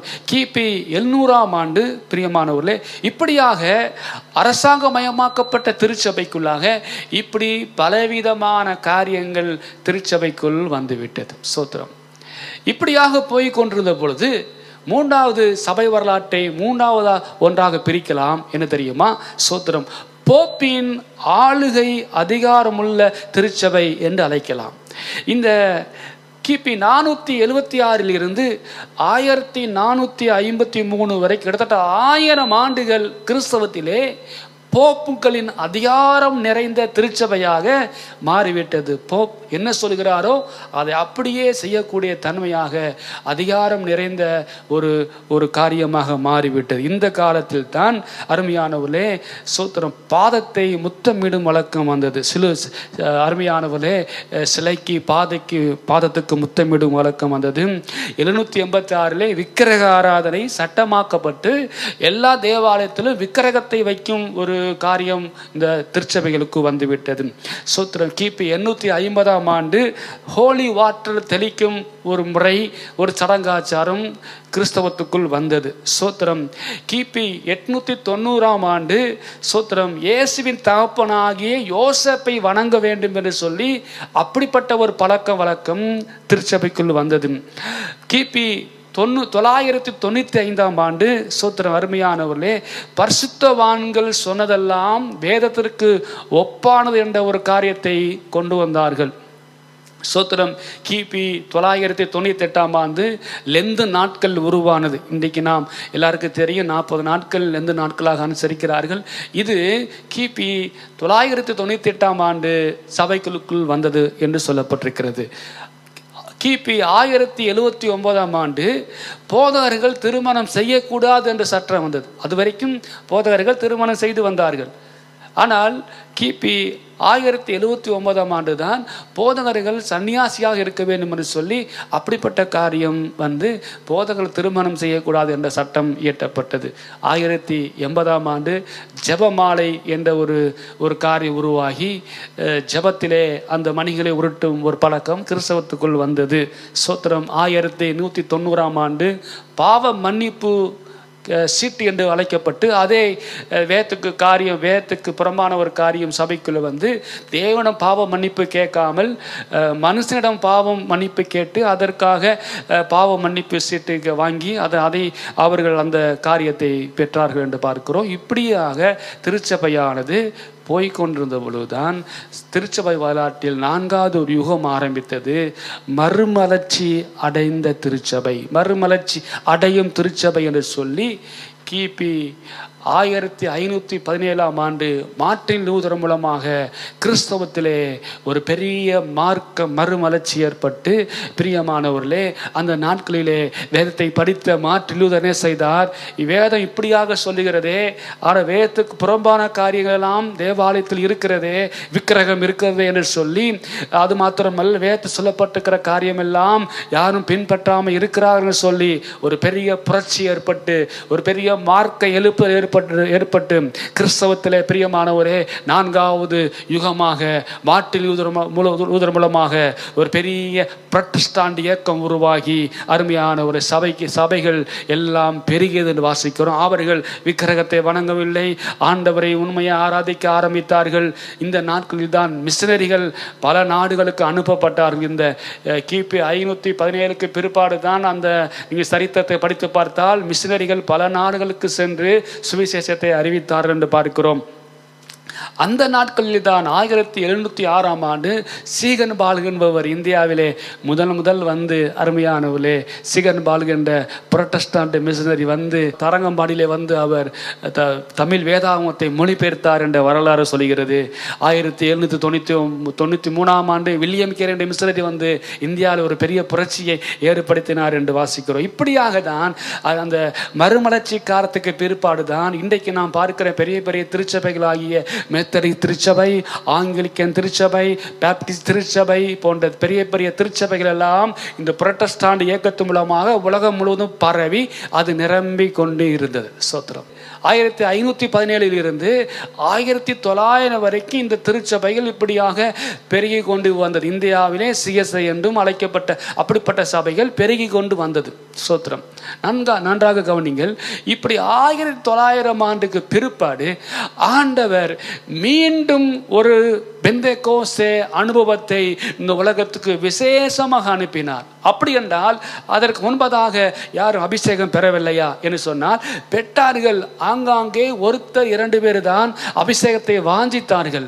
ஆனால் திரளான கூட்டம் என்று சொல்லி இந்த 1900 ஆண்டுக்கு பிற்பாடு ஆண்டவர் தம்முடைய அனாதி திட்டத்தின் பிரகாரமாக முன்மாரியையும் பின்மாரியையும் நான் பொழிய பண்ணுவேன் என்ற வார்த்தைப்படியாக தேவச்சனமே 1900 ஆண்டுக்கு பிற்பாடு உலகத்தில் தேவன் விசேஷமாக நம்முடைய பரிசுத்த ஆவியின் வல்லமையை ஊட்ட ஆரம்பித்தார்.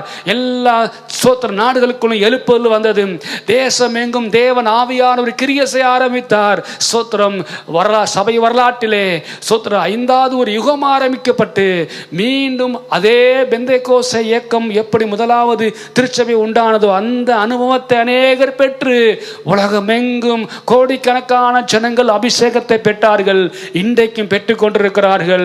அப்படி உருவானதுதான் இன்றைக்கு நாம் பார்க்கிற பெந்தேகோஸ்தே திருச்சபைகள் அழைக்கப்படுகிறது. எனவே இந்த வரலாறு தெரியாமல் இப்பொழுதுதான் பெந்தேகோஸ்தே திருச்சபை வந்தது என்று சொன்னால் அது நியாயமாகாது. முதலில் திருச்சபையை கர்த்தர் ஆரம்பிக்கும் போது எப்படிப்பட்ட திருச்சபையாக ஆரம்பித்தார் தெரியுமா? ஆதி பெந்தேகோஸ்தே அனுபவம் பெற்ற திருச்சபையாக தான் ஆரம்பித்தார். எல்லா வேதாமத்திலும் அப்போஸ்தலர் 2ஆம் அதிகாரத்தை எடுத்து படித்து பாருங்கள். எல்லாரும் அபிஷேகத்தை பெற்றார்கள். எல்லாரும் அந்நிய பாஷையை பேசினார்கள். ஒரு முறை மாத்திரம் பெறவில்லை. அப்போஸ்தலர் நடபடிகள் முழுவதுமாக அவர் பெற்றார்கள். சரித்திர ஆசிரியர்கள் சொல்லும் பொழுது இந்த வேதாமத்துக்கு பிற்பாடு வாழ்ந்த அநேக சரித்திர ஆசிரியர்கள் சொல்கிறார்கள் அந்த காலத்திலும் அநேகர் பரிசுத்தாவின் அபிஷேகத்தை பெற்றார்களாம். கரங்களை உயர்த்தி நாம் ஆமென் சொல்வோம். அல்லேலூயா. எனவே சோத்திரம் அப்படிப்பட்ட விசேஷமான அந்த பெந்தேகோஸ்தே காலத்தை மீண்டும் ஆண்டவர் இந்த நாட்களிலே தேசமெங்கும் கர்த்தர் ஊட்ட ஆரம்பித்தார். எல்லா திருச்சபையில் இருக்கிற அநேகர் அபிஷேகத்தை பெற்றார். இன்னைக்கு சொல்கிற கிட்டத்தட்ட ஒரு 50 கோடி பேராவது அபிஷேகம் பெற்றவர்கள் உலகத்தில் இருப்பார்களாம். அந்த அளவுக்கு பிரியமானவர்களே இன்றைக்கு பரிசுத்தாவின் ஆளுகையை கர்த்தர் ஊற்றி கொண்டிருக்கிறார். சோத்திரம். எனவே இந்த காலை நேரத்திலே சோத்திரம் அந்த விசேஷமான அந்த பெந்தேகோஸ்தே அனுபவம் பெற்ற இந்த திருச்சபைகள் வளர்ந்து கொண்டிருக்கிறது. உலகத்திலேயே பெந்தேகோஸ்தே திருச்சபையங்கள் மிகவும் அற்புதமாய் வளர்ந்து கொண்டு வருவதற்கு ஒரு காரணம் என்ன தெரியுமா? பரிசுத்த ஆவியானுடைய ஆளுகை, பரிசுத்த ஆவியானுடைய அந்த வல்லமை, பரிசுத்த ஆவியானுடைய அந்த கிரிகைகள் இன்றைக்கு வெளிப்பட்டு கொண்டிருப்பதனாலே சோத்திரம் தனி மனிதனுடைய திறமைகள் அல்ல, தேவ பிரசன்னத்தை நான் வாஞ்சிக்கிறபடியால் இன்னைக்கும் பெந்தேகோஸ்தே திருச்சபைகள் வளர்ந்து வருவதற்கு ஒரே காரணம் பரிசுத்த ஆவியானுடைய அபிஷேகமாயிருக்கிறது. எல்லாரும் குடும்பத்தோடு எல்லாரும் கரங்களை தட்டி நம்ம எல்லாரும் ஆவியானவரே இப்படிப்பட்ட கிரியைகளை செய்து கொண்டிருப்பதற்காக உமக்கு நன்றி என்று எல்லாரும் கரங்களை தட்டி நாம் சொல்லுவோமாங்க. அல்லேலூயா. இதனால் விசேஷமான நாள். எல்லாருக்குள்ளும் கர்த்தர் விசேஷித்த ஆவியானவரை விசேஷித்த ஒரு அக்கினியை சோத்திரம் ஊற்றுவாராக. இயேசுவானவர் பேசிய போது அவளுடைய இருதயம் அக்கினி கொண்டதாம். சோத்திரம். இந்த காலை நேரத்தில் இந்த வார்த்தையை கேட்டுக்கொண்டிருக்கும் பொழுது உங்கள் விசேஷமா இருதயத்திலே ஒரு அக்கினி மூழ்வதாக. நீங்கள் பெற்ற ஆவியின் வரத்தை கர்த்தர் உங்களுக்கு அனலமுட்டி எழுப்புவாராக. ஹல்லேலூயா. எல்லார் கரங்களை உயர்த்தி ஆமென் சொல்லுவோமா? ஹல்லேலூயா. சோத்திரம். இந்த நாட்களில் பிரசங்கத்துக்கு தலைப்பாக சோத்திரம் ஆண்டவர் கொடுத்த வாக்குத்தத்த வசனத்துக்கு ஒத்த காரியத்தை இன்றைக்கு நாம் பார்க்க போகிறோம். சங்கீதம் 121 சங்கீதம் 2ஆம் வசனம் இப்படி சொல்கிறது, எனக்கு ஒத்தாசை வரும் என்று வரும் என்ற வார்த்தையை நாம் கடந்த நாட்களில் பார்த்தோம். அந்த வரும் என்ற வார்த்தையோடு தான் இன்றைக்கு நாம் பார்க்க போகிறோம். அப்போஸ்தலர் 1ஆம் அதிகாரம் 8ஆம் வசனத்தை வாசிங்கள். அப்போஸ்தலர் 1ஆம் அதிகாரம் 8ஆம் வசனத்தை வாசிங்கள். பரிசுத்த ஆவி உங்களிடத்தில் வரும்போது, பரிசுத்த ஆவி உங்களிடத்திலே வரும்பொழுது நீங்கள் பலனடைந்து எருசலேமிலும் யூதேயா முழுவதிலும் சமாரியாவிலும் பூமியின் கடைசி பரியந்தமும் எனக்கு சாட்சிகளாக இருப்பீர்கள் என்றார். இந்த நாட்களின் பிரசங்கத்தின் தலைப்பாக பிரியமானவர்களே, பரிசுத்த ஆவி வரும் பொழுது. ஆமென். ஆண்டவர் இந்த மாதத்தில் நமக்கு கொடுத்த அந்த வாக்கு தத்தத்தோடு இணைந்து நாம் பார்க்க போகிறோம். ஆண்டவர் சங்கீதம் 121 சங்கீதத்தில் படிக்கிறோம், எனக்கு ஒத்தாசை வரும் என்று வாசிக்கிறோம். சோத்திரம். இங்கே சொல்லப்பட்டிருக்கிறது பரிசுத்த ஆவி வரும் பொழுது. சோத்திரம். இந்த காலை நேரத்தில் 3 தலைப்பின் கீழாக நாம் பார்க்க போகிறோம். ஒன்று, பரிசுத்த ஆவி வரும் பொழுது என்ற ஒரு வார்த்தை இருக்கிறதை பார்க்கிறோம். இரண்டாவதாக பெந்தேகோஸ்தே என்னும் நாள் வந்தபோது என்ற ஒரு காரியத்தை பார்க்கிறோம்.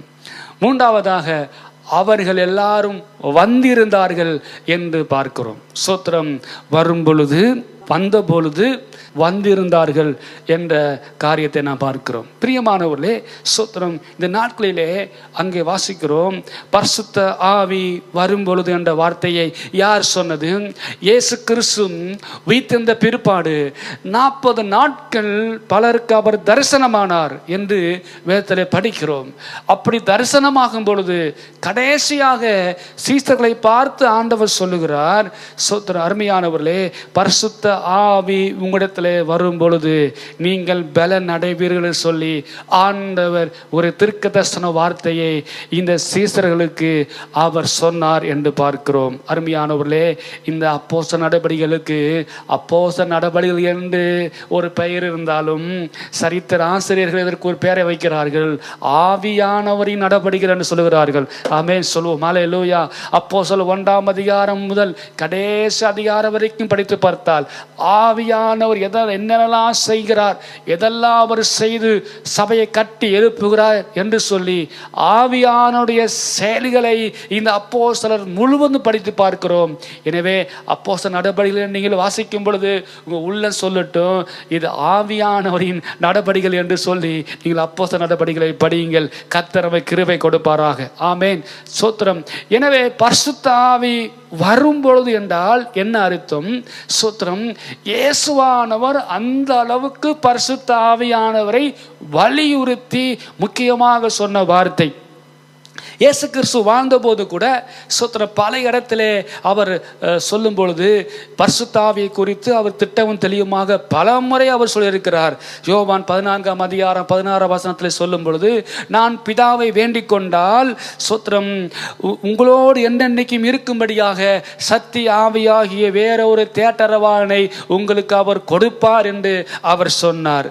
14ஆம் அதிகாரம் யோவான் 14ஆம் அதிகாரம் 26ஆம் வசனத்தில் வாசிக்கும் போது, என் நாமத்திலே பிதா அனுப்ப போகிற பரிசுத்த ஆவியாகிய தேற்றரவாளனை எல்லாவற்றையும் உங்களுக்கு போதித்து அவர் எல்லாவற்றையும் நினைப்பூட்டுவார் என்று சொல்லி இயேசு சொல்கிறதை பார்க்கிறோம். இன்னும் யோவான் 15ஆம் அதிகாரம் 26ஆம் வசனத்திலே சத்திய ஆவியாகிய தேற்றரவாளன் வரும் பொழுது என்னை குறித்து அவர் சாட்சி கொடுப்பார் என்று அவர் சொல்லி இருக்கிறார். ஸ்தோத்திரம். யோவான் 16ஆம் அதிகாரம் 8ஆம் வசனத்திலே அவர் சொல்லும் பொழுது, அவர் வந்து பாவத்தை குறித்தும் நியாயத்தை குறித்து அவர் கண்டித்து உணர்த்துவார் என்று சொல்லி பரிசுத்த ஆவியானவர் குறித்து அவர் சொல்லுகிறதை பார்க்கிறோம். ஸ்தோத்திரம். லூக்கா 11ஆம் அதிகாரம் 13ஆம் வசனத்தை சொல்லும் பொழுது, பொல்லாதவளாகிய நீங்கள் உங்கள் பிள்ளைகளுக்கு நல்ல ஈவை அறிந்திருக்கும் பொழுது பரம பிதாவாகிய தேவன் நீங்கள் வேண்டிக் கொள்ளும் பொழுது பரிசுத்த ஆவியை கொடுப்பது அதிக நிச்சயம் அல்லவா என்று சொல்லி பரிசுத்த ஆவியானவர் குறித்து தான் இயேசு கிறிஸ்து பல இடத்திலே அவர் சொல்லி வருகிறார் என்பதை பார்க்கிறோம். யோவான் 7ஆம் அதிகாரம் 38ஆம் வசனத்திலே அவர் சொல்லும்போது, என்னிடத்தில் விசுவாசிக்கிறவன் எவனோ அவன் உள்ளத்திலிருந்து ஜீவன் உள்ள ஜீவ தண்ணீர் புறப்பட்டு வரும் என்று சொல்லி பரிசுத்த ஆவியானவர் குறித்து அவர் பேசுகிறார். யோவான் ஜலத்திலும் ஞானஸ்நானம் கொடுத்தான், நீங்களோ சில நாளுக்கு பிற்பாடு பரிசுத்த ஆவியினால் ஞானஸ்நானம் பெற போகிறீர்கள் சொல்லி பிரியமானவர்களே, இயேசு பரிசுத்த ஆவியானவர் குறித்து எந்த அளவுக்கு அவர் முக்கியப்படுத்தியிருக்கிறார் என்பதை பார்க்கிறோம். அருமையா, இயேசு கிறிஸ்து முக்கியப்படுத்திய ஒன்று பரிசுத்த ஆவியானவர். எனவே இன்னைக்கு அநேகர் பரிசுத்த ஆவியின் அபிஷேகத்தை குறித்து முக்கியத்துவம் உணராவிட்டால் நீங்கள் இயேசுவிடமிருந்து கற்றுக்கொள்ளுங்கள். இயேசு எந்த அளவுக்கு பரிசுத்த ஆவியானவரை நாம் பெற வேண்டும் என்று சொல்லி அவர் வாஞ்சித்து கொண்டிருக்கிறார். பிரியமானவர்களே, அவர் சொன்னார், நீ ஸ்தோத்திரம், பிதாவின் வாக்குத்தத்தத்தை நிறைவேறுவதற்கு நீங்கள் எருசலேமை விட்டு போகக்கூடாது என்று சொன்னார். அதாவது நீ பரிசுத்தாவின் அபிஷேகத்தை பெறாம நீ வெளியே போய் ஊழியமே செய்யக்கூடாது என்ற அர்த்தத்தோடு அவர் சொல்லியிருக்கிறதை பார்க்கிறோம். அப்படியாக இயேசுவே வலியுறுத்திய ஒன்றுதான் இந்த பரிசுத்தாவி வரும் பொழுது என்ற ஒரு வார்த்தைக்கு விளக்கமாக இருக்கிறது. பிரியமானவர்களே, பழைய ஏற்பாட்டிலும் பரிசுத்த ஆவியானவர் கொடுத்த நிறைய வசனம் இருக்கிறது, எனக்கு நேரம் இல்லை. யோவேல் 2:28 சொல்லப்பட்டிருக்கிறது, மாம்சமான யாவர் மேலும் என் ஆவியை ஊற்றுவேன் என்று சொல்லி ஆண்டவர் பிதா வாக்குத்தத்தம் பண்ணினார். ஏசாயால வாசிக்கிறோம், பரியாச உதடுகளினாலும் அந்நிய பாசையினாலும் இந்த ஜனத்தோடு நான் பேசுவேன் என்று ஆண்டவர் சொன்னார். ஏசாயா 32:15 சொல்லப்பட்டிருக்கிறது, உன்னதத்தின் ஆவி நம்மேல் ஊற்றப்படும் பொழுது அப்படி நடக்கும் என்று சொல்ல, அதாவது வறண்ட நீளம் எப்போது செழிக்கும் என்று சொன்னால் உன்னதத்தில் இருந்து ஆவி ஊட்டப்படும் பொழுது நடக்கும் என்று சொல்லி ஏசாயா தீர்க்கதரிசி மூலமாய் பழைய ஏற்பாட்டிலே சொல்லப்பட்டிருக்கிறது. ஏசாயா 44:3 தாகம் உள்ளவன் மேல் என் தண்ணீரையும் ஊற்றுவேன், வறண்ட நிலத்தின் மேல் ஆவியை ஊற்றுவேன் சொல்லி அருமையானவர்களே அங்கே சொல்லப்பட்டிருக்கிறது. பரிசுத்த ஆவியானவர் குறித்து பழைய ஏற்பாட்டிலே வாசிக்கிறோம். அருமையானவர்களே சொத்திரம், மனித வரலாற்றிலேயே 4 காரியம்தான் மிக மிக முக்கியமான காரியமா ஒரு சொல்லுகிறார். இயேசுடைய பிறப்பு, இயேசுடைய அருமையானவர்களே இயேசுடைய மரணம், இயேசுடைய உயிர்த்தெழுதல், 4வதாக பரிசுத்த ஆவியானவர் இந்த பூமியிலே ஊற்றப்பட்ட அந்த நாள். இந்த 4ம் சொத்திரம் மனுஷ வரலாற்றிலே மிக மிக முக்கியமான நாள் என்று சொல்லுகிறார். அருமையானவர்களே, எனவேதான் இயேசு சொன்னார், பரிசுத்த ஆவி வரும் பொழுது. இருக்கீங்களா? கரங்களை வைத்து ஆமென் சொல்லுவோம். அல்லேலூயா. அப்ப இயேசு கிறிஸ்துவே அப்படி ஒரு அழுத்தமான ஒரு வார்த்தையை சொல்வார் சொன்னால் பரிசுத்த ஆவியானவர் இன்றைக்கு எந்த அளவுக்கு நமக்கு தேவை. அருமையானவர்களே சோத்திரம். எனவே அங்கே வாசிக்கிறோம், பரிசுத்த ஆவியானவர் வரும் பொழுது என்ற வார்த்தையிலே சோத்திரம் வரும் பொழுது என்ன நடந்ததுன்னு சொன்னால், பரிசுத்த ஆவியானவருக்கு அடையாளமாக அங்கே ஒரு சோத்திரம் 3 காரியம் பரிசுத்த ஆவியானவருக்கு அடையாளமாக அங்கே என்ன செய்ய போகிறார், பரிசுத்த ஆவியா என்ன செய்ய போகிறார் என்ற அடையாளமாக அந்த அப்போஸ்தலர் 2:1 படித்து பார்க்கும் பொழுது என்ன செய்ய போகிறார் என்பதற்கு அடையாளமாகவே அங்கே நடைபெற்றதை பார்க்கிறோம். அந்த வசனத்தை வாசியுங்கள். பெந்தேகோஸ்தே என்னும் நாள் வந்தபோது, பெந்தேகோஸ்தே என்னும் நாள் வந்தபொழுது அவர்கள் எல்லாரும் ஒருமனப்பட்டு ஓரிடத்தில் வந்திருந்தார்கள். அப்பொழுது பலத்த காற்று அடிக்கிற முழக்கம் போல வானத்திலிருந்து சடுதியாக ஒரு முழக்கம் உண்டாகி அவர்கள் உட்கார்ந்திருந்த வீடு முழுவதும் நிரப்பிற்று. அல்லாமலும் அக்கினிமயமான நாவுகள் போன்று பிரிந்திருக்கும் நாவுகள் அவர்களுக்கு காணப்பட்டது. அவர்கள் ஒவ்வொரு மேலும் வந்து அமர்ந்தது.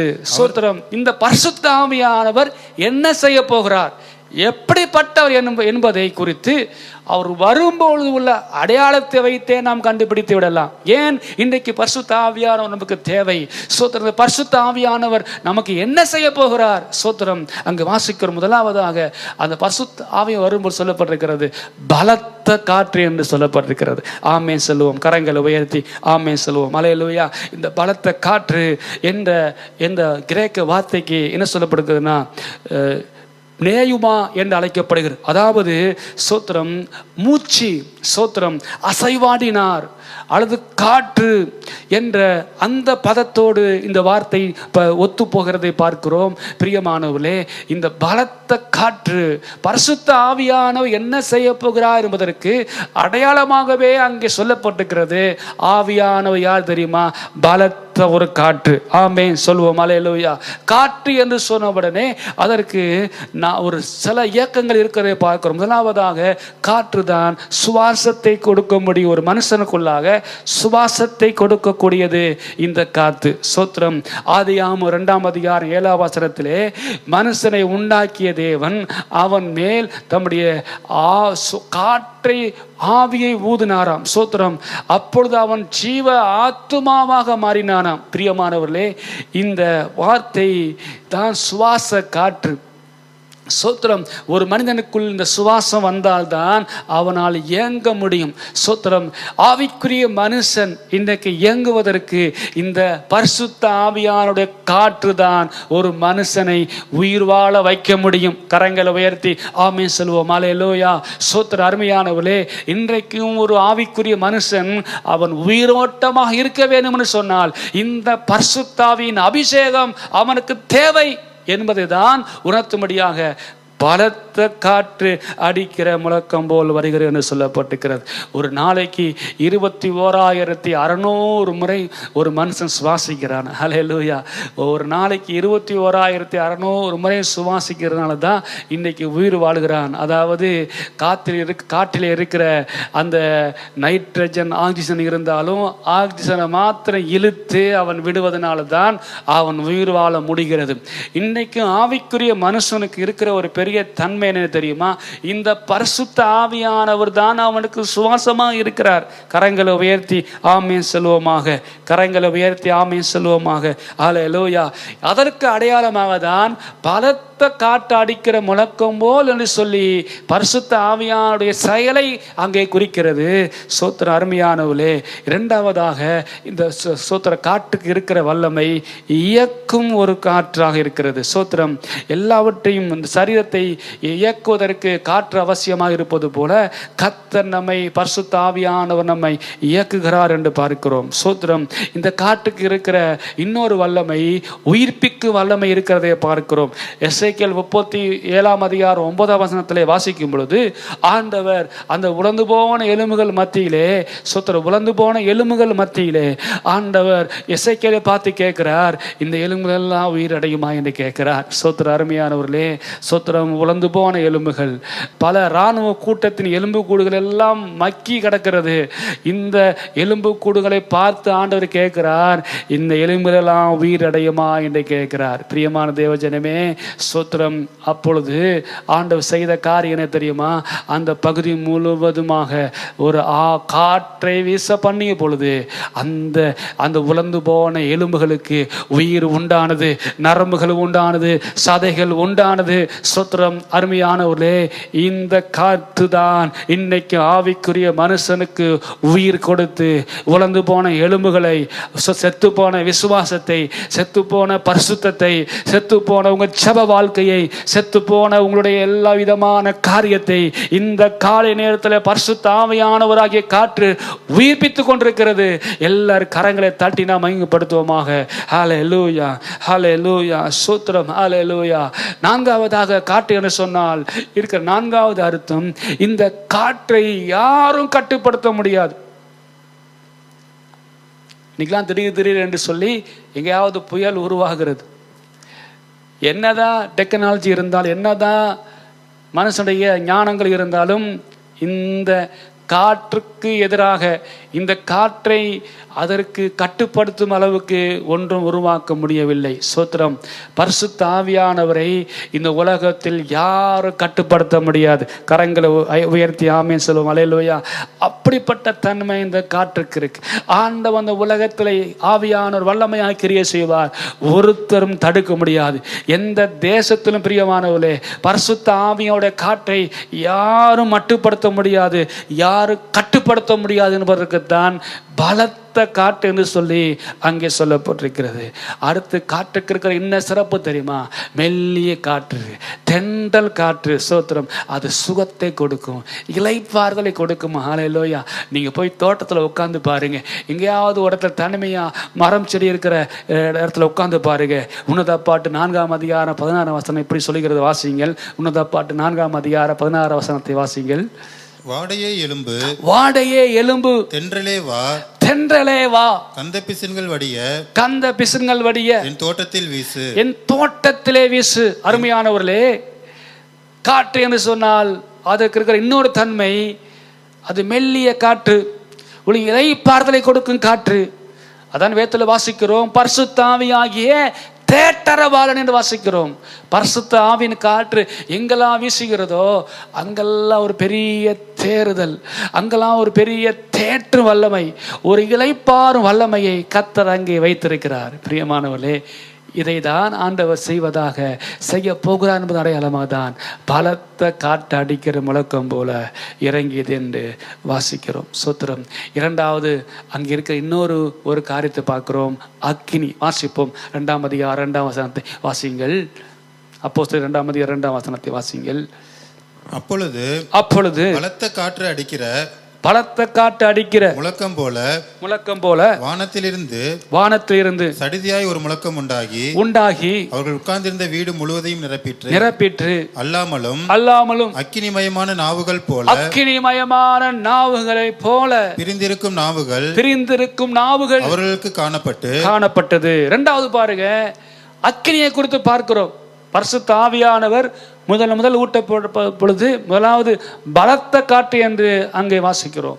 இரண்டாவது ஒரு அடையாளமாக அக்கினி என்று சொல்லப்பட்டிருக்கிறது. சோதர், அக்கினி என்று சொன்னால் எதை குறிக்கிறது சொன்னால் பிரசன்னத்தை குறிக்கிறது. அங்கே 3 காரியங்களை பார்க்கிறோம். நிரப்பிற்று, அமர்ந்தது, பரிசுத்த ஆவியால் நிரப்பப்பட்டார்கள் சொல்லி எதை குறிக்கிறது? தேவனுடைய பிரசன்னத்தை குறிக்கிறது. நல்லா கவனிங்க. பழைய ஏற்பாட்டிலே தேவ பிரசன்னத்தை உணர முடியாது.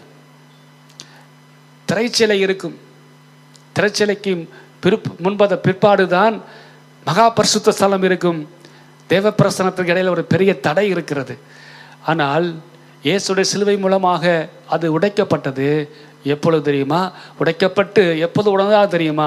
இந்த பெந்தேகோஸ்தே நாளில் தான் தேவ பிரசன்னத்தை அதிகமாக உணர்ந்தார்கள். கரங்களை உயர்த்தி ஆமென் சொல்வோம். அல்லேலூயா, ஸ்தோத்திரம்.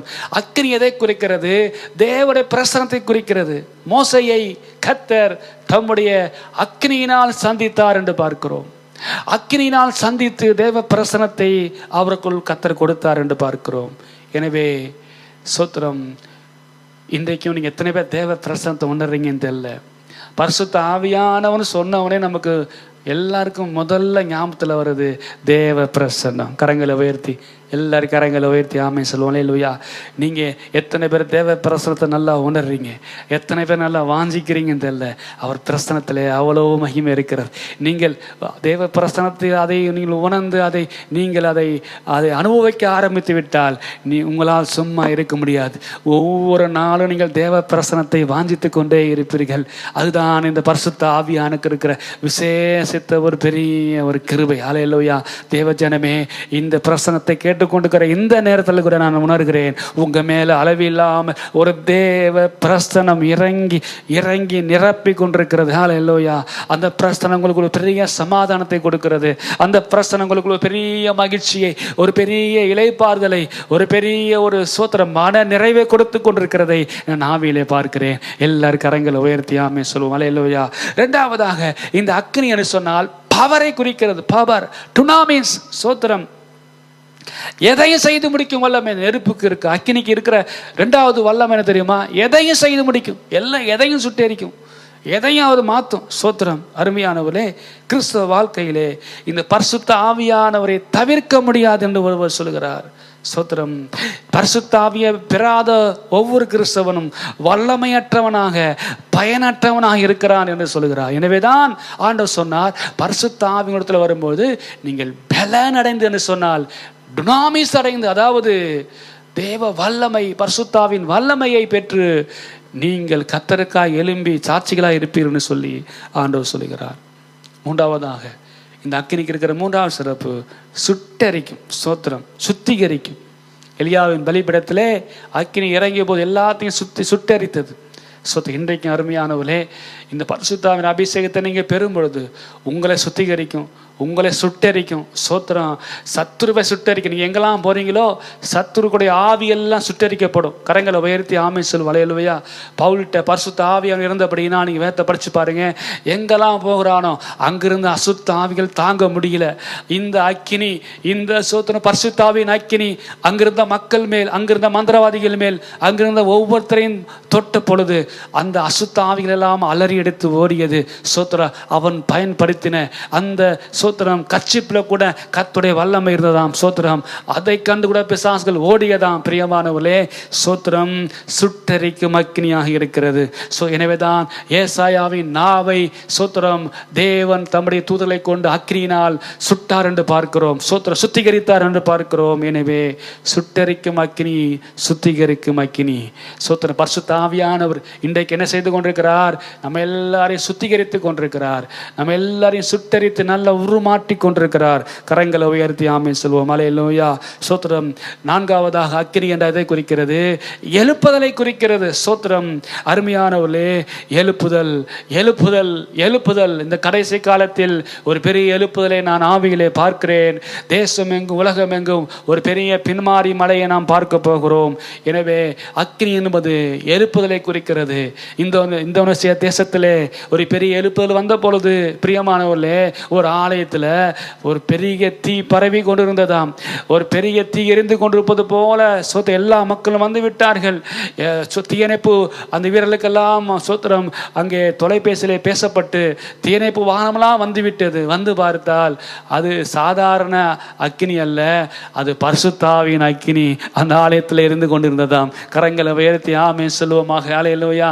இந்திய தேசத்தில் சபை வரலாற்றை படித்து பார்த்தால் சோத்திர முக்தி மிஷன் என்று சொல்லி 1900 ஆண்டுகளிலே இந்தியாவில் ஒரு பெரிய எழுப்பு ஏற்பட்டது.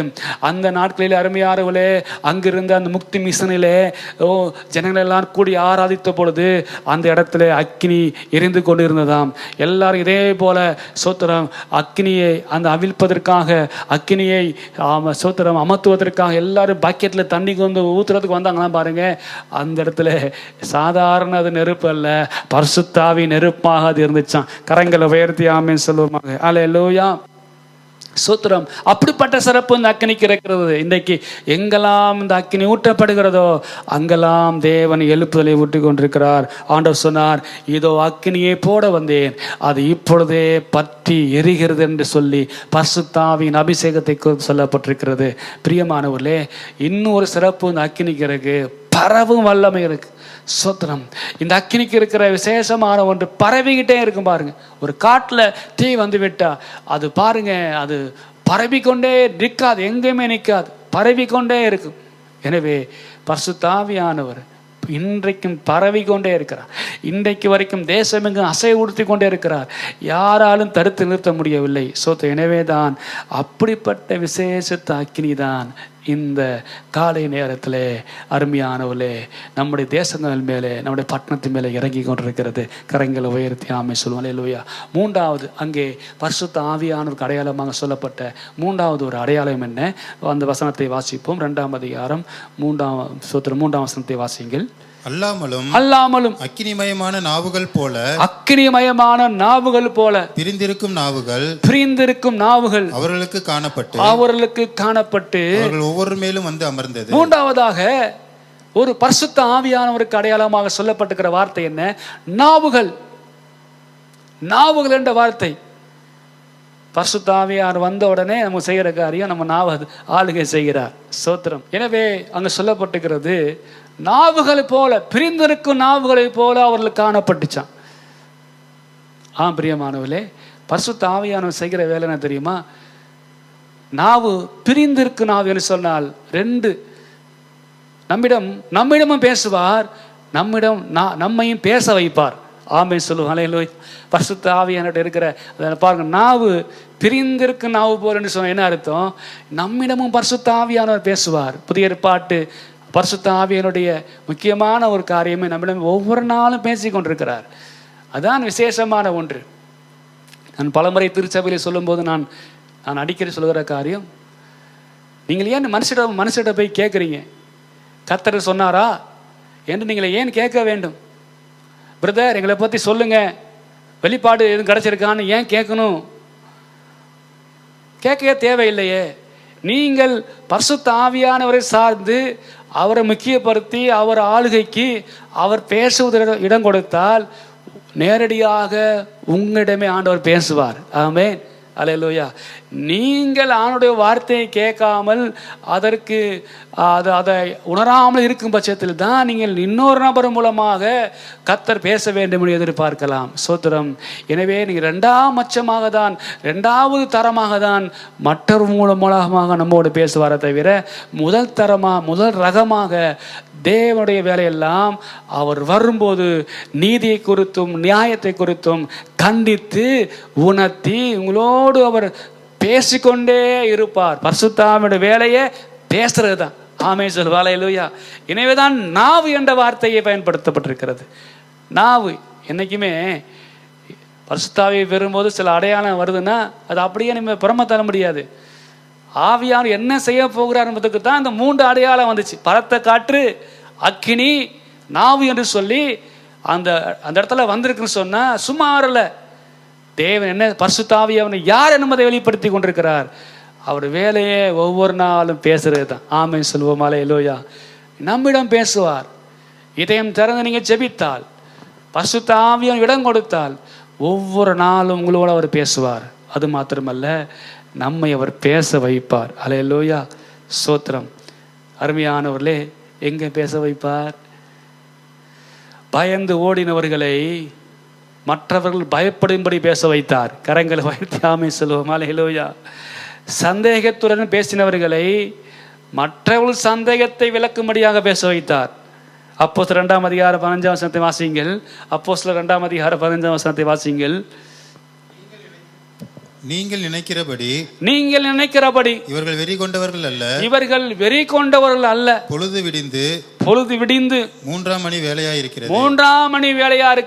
3ஆம் மணி வேலையான்னு சொன்னால் காலை 9 மணி. இந்த 9 மணிக்கு எப்படிங்க நாங்களாம் குடிச்சிருப்போம் அப்படின்னு சந்தேகப்பட்டிருந்த அவர்களுக்கு சந்தேகத்தை விளக்கும்படியாக பேச வைத்தார்.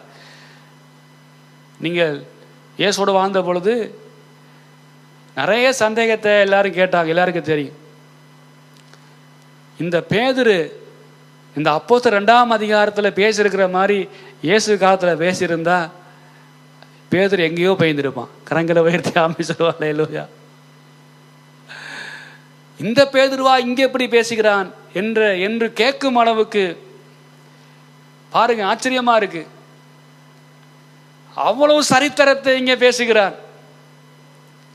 பிரியமானவர்களே, பரிசுத்த ஆவியானவர் வந்தால் நம்மிடமும் பேசுவார், நம்மையும் பேச வைப்பார். கரங்களை உயர்த்தி ஆமென் சொல்லுவோம். ஹல்லேலூயா.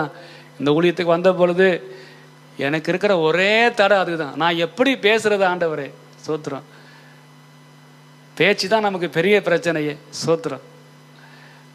வேற ஏதாவது பண்ணுனா பண்ணிடலாம், ஆனால் தினந்தோறும் பேசுறதான் வேலை. ஆண்டவரே, நான் இடத்துல எல்லாம் ஒப்பு கொடுத்துறேன், ஊழியத்துக்கு வந்துடுறேன், ஆனால் பேசுறது மட்டும் என்னால் முடியாது ஆண்டவரே. ஆனால் இன்னைக்கு நான் பேசிக்கொண்டே இருக்கிறேன். ஒவ்வொரு நாளும் பேசிக்கொண்டிருக்கிறேன். வசனங்கள் எங்கேருந்து வருகிறது தெரியவில்லை, விளக்கங்கள் எங்கேருந்து வருகிறது தெரியவில்லை. அநேகர் இந்த வார்த்தையை கேட்கும்போது சொல்கிறார்கள், பாஸ்டர் உங்கள் விளக்கம் ரொம்ப அருமையாக இருக்குன்னு சொல்கிறாங்க. இதெல்லாம் கர்த்தருக்கு தான் மகிமை தவிர நம்முடைய திறமையினால் ஒன்றுமல்ல.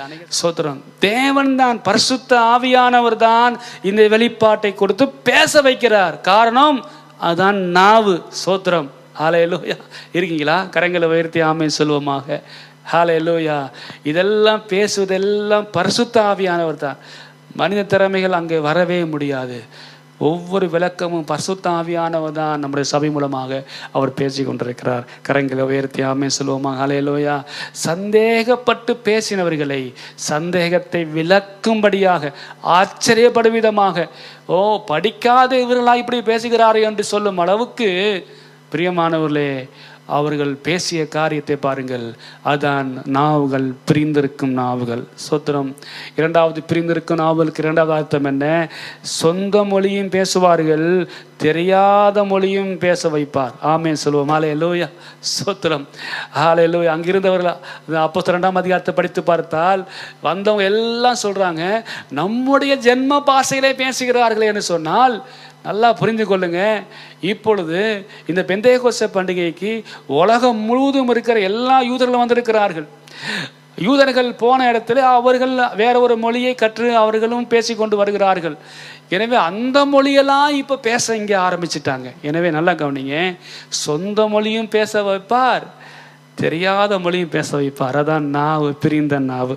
கரங்களை உயர்த்தி ஆமென் சொல்லுவோம். அல்லேலூயா, ஸ்தோத்திரம். மூன்றாவதாக நாவு, பிரிந்த நாவு என்று சொன்னால் தூதர் மொழியையும் பேச வைப்பார், மனித மொழியையும் பேச வைப்பார். ஆமென். நாம் இன்னொரு நாட்டில் இருக்கிற அந்த மொழியையும் பேச வைப்பார், தூதருடைய மொழியையும் கர்த்தர் பேச வைப்பார். அதான் பிரிந்த நாவு. கரங்களை உயர்த்தி ஆமென் சொல்லுவோம். அல்லேலூயா. நம்மோடும் பேசுவார், நமக்காக பிதாவிடமும் பரிந்து பேசுவார். அதான் பிரிந்த நாவு. கரங்களை உயர்த்தி அல்லேலூயா. நம்மோடு பேசுகிற ஆண்டவர் வேதத்தில் வாசிக்கிறோம். ரோமர் 8:26 நமக்காக அவர் பரிந்து பேசிக் கொண்டிருக்கிறாரா. இன்னைக்கு பரிசுத்த ஆவியானவர் நாவு என்ற வார்த்தையை பார்க்கிறோம். அப்படின்னா என்ன அர்த்தம்? இன்னைக்கு ஒவ்வொரு நாளும் உங்களை சோத்திர அருமையானவர்களே, உங்களை குறித்து, உங்களுக்காக, எனக்காக, நம்ம சபைக்காக அவர் பரிசுத்த ஆவியானவர் பிதாவிடம் பரிந்து பேசிக் கொண்டிருக்கிறாரா. கரங்களை உயர்த்தி ஆமென் சொல்லுவோம். அல்லேலூயா. நமக்கு என்ன ஜெபிக்க வேண்டும் என்று சொல்லி அதற்கான காரியத்தை கர்த்தர் கொடுக்கிறாராம். ஸ்தோத்திரம். ஜெபிக்கும் ஆவியை கர்த்தர் கொடுத்து, விண்ணப்பத்தின் ஆவியை கர்த்தர் கொடுத்து நமக்கு ஜெபிக்கவும் வைக்கிறார் என்று பார்க்கிறோம். எனவே பிரிந்த நாவுகள் என்று சொன்னால் அதான் அர்த்தம். எனவே ஸ்தோத்திரம். நிறைய விளக்கம் இருக்கிறது, ஆனாலும் எப்படி எவ்வளவு நேரத்தில் முடிக்க போகிறோம் என்று தெரியவில்லை.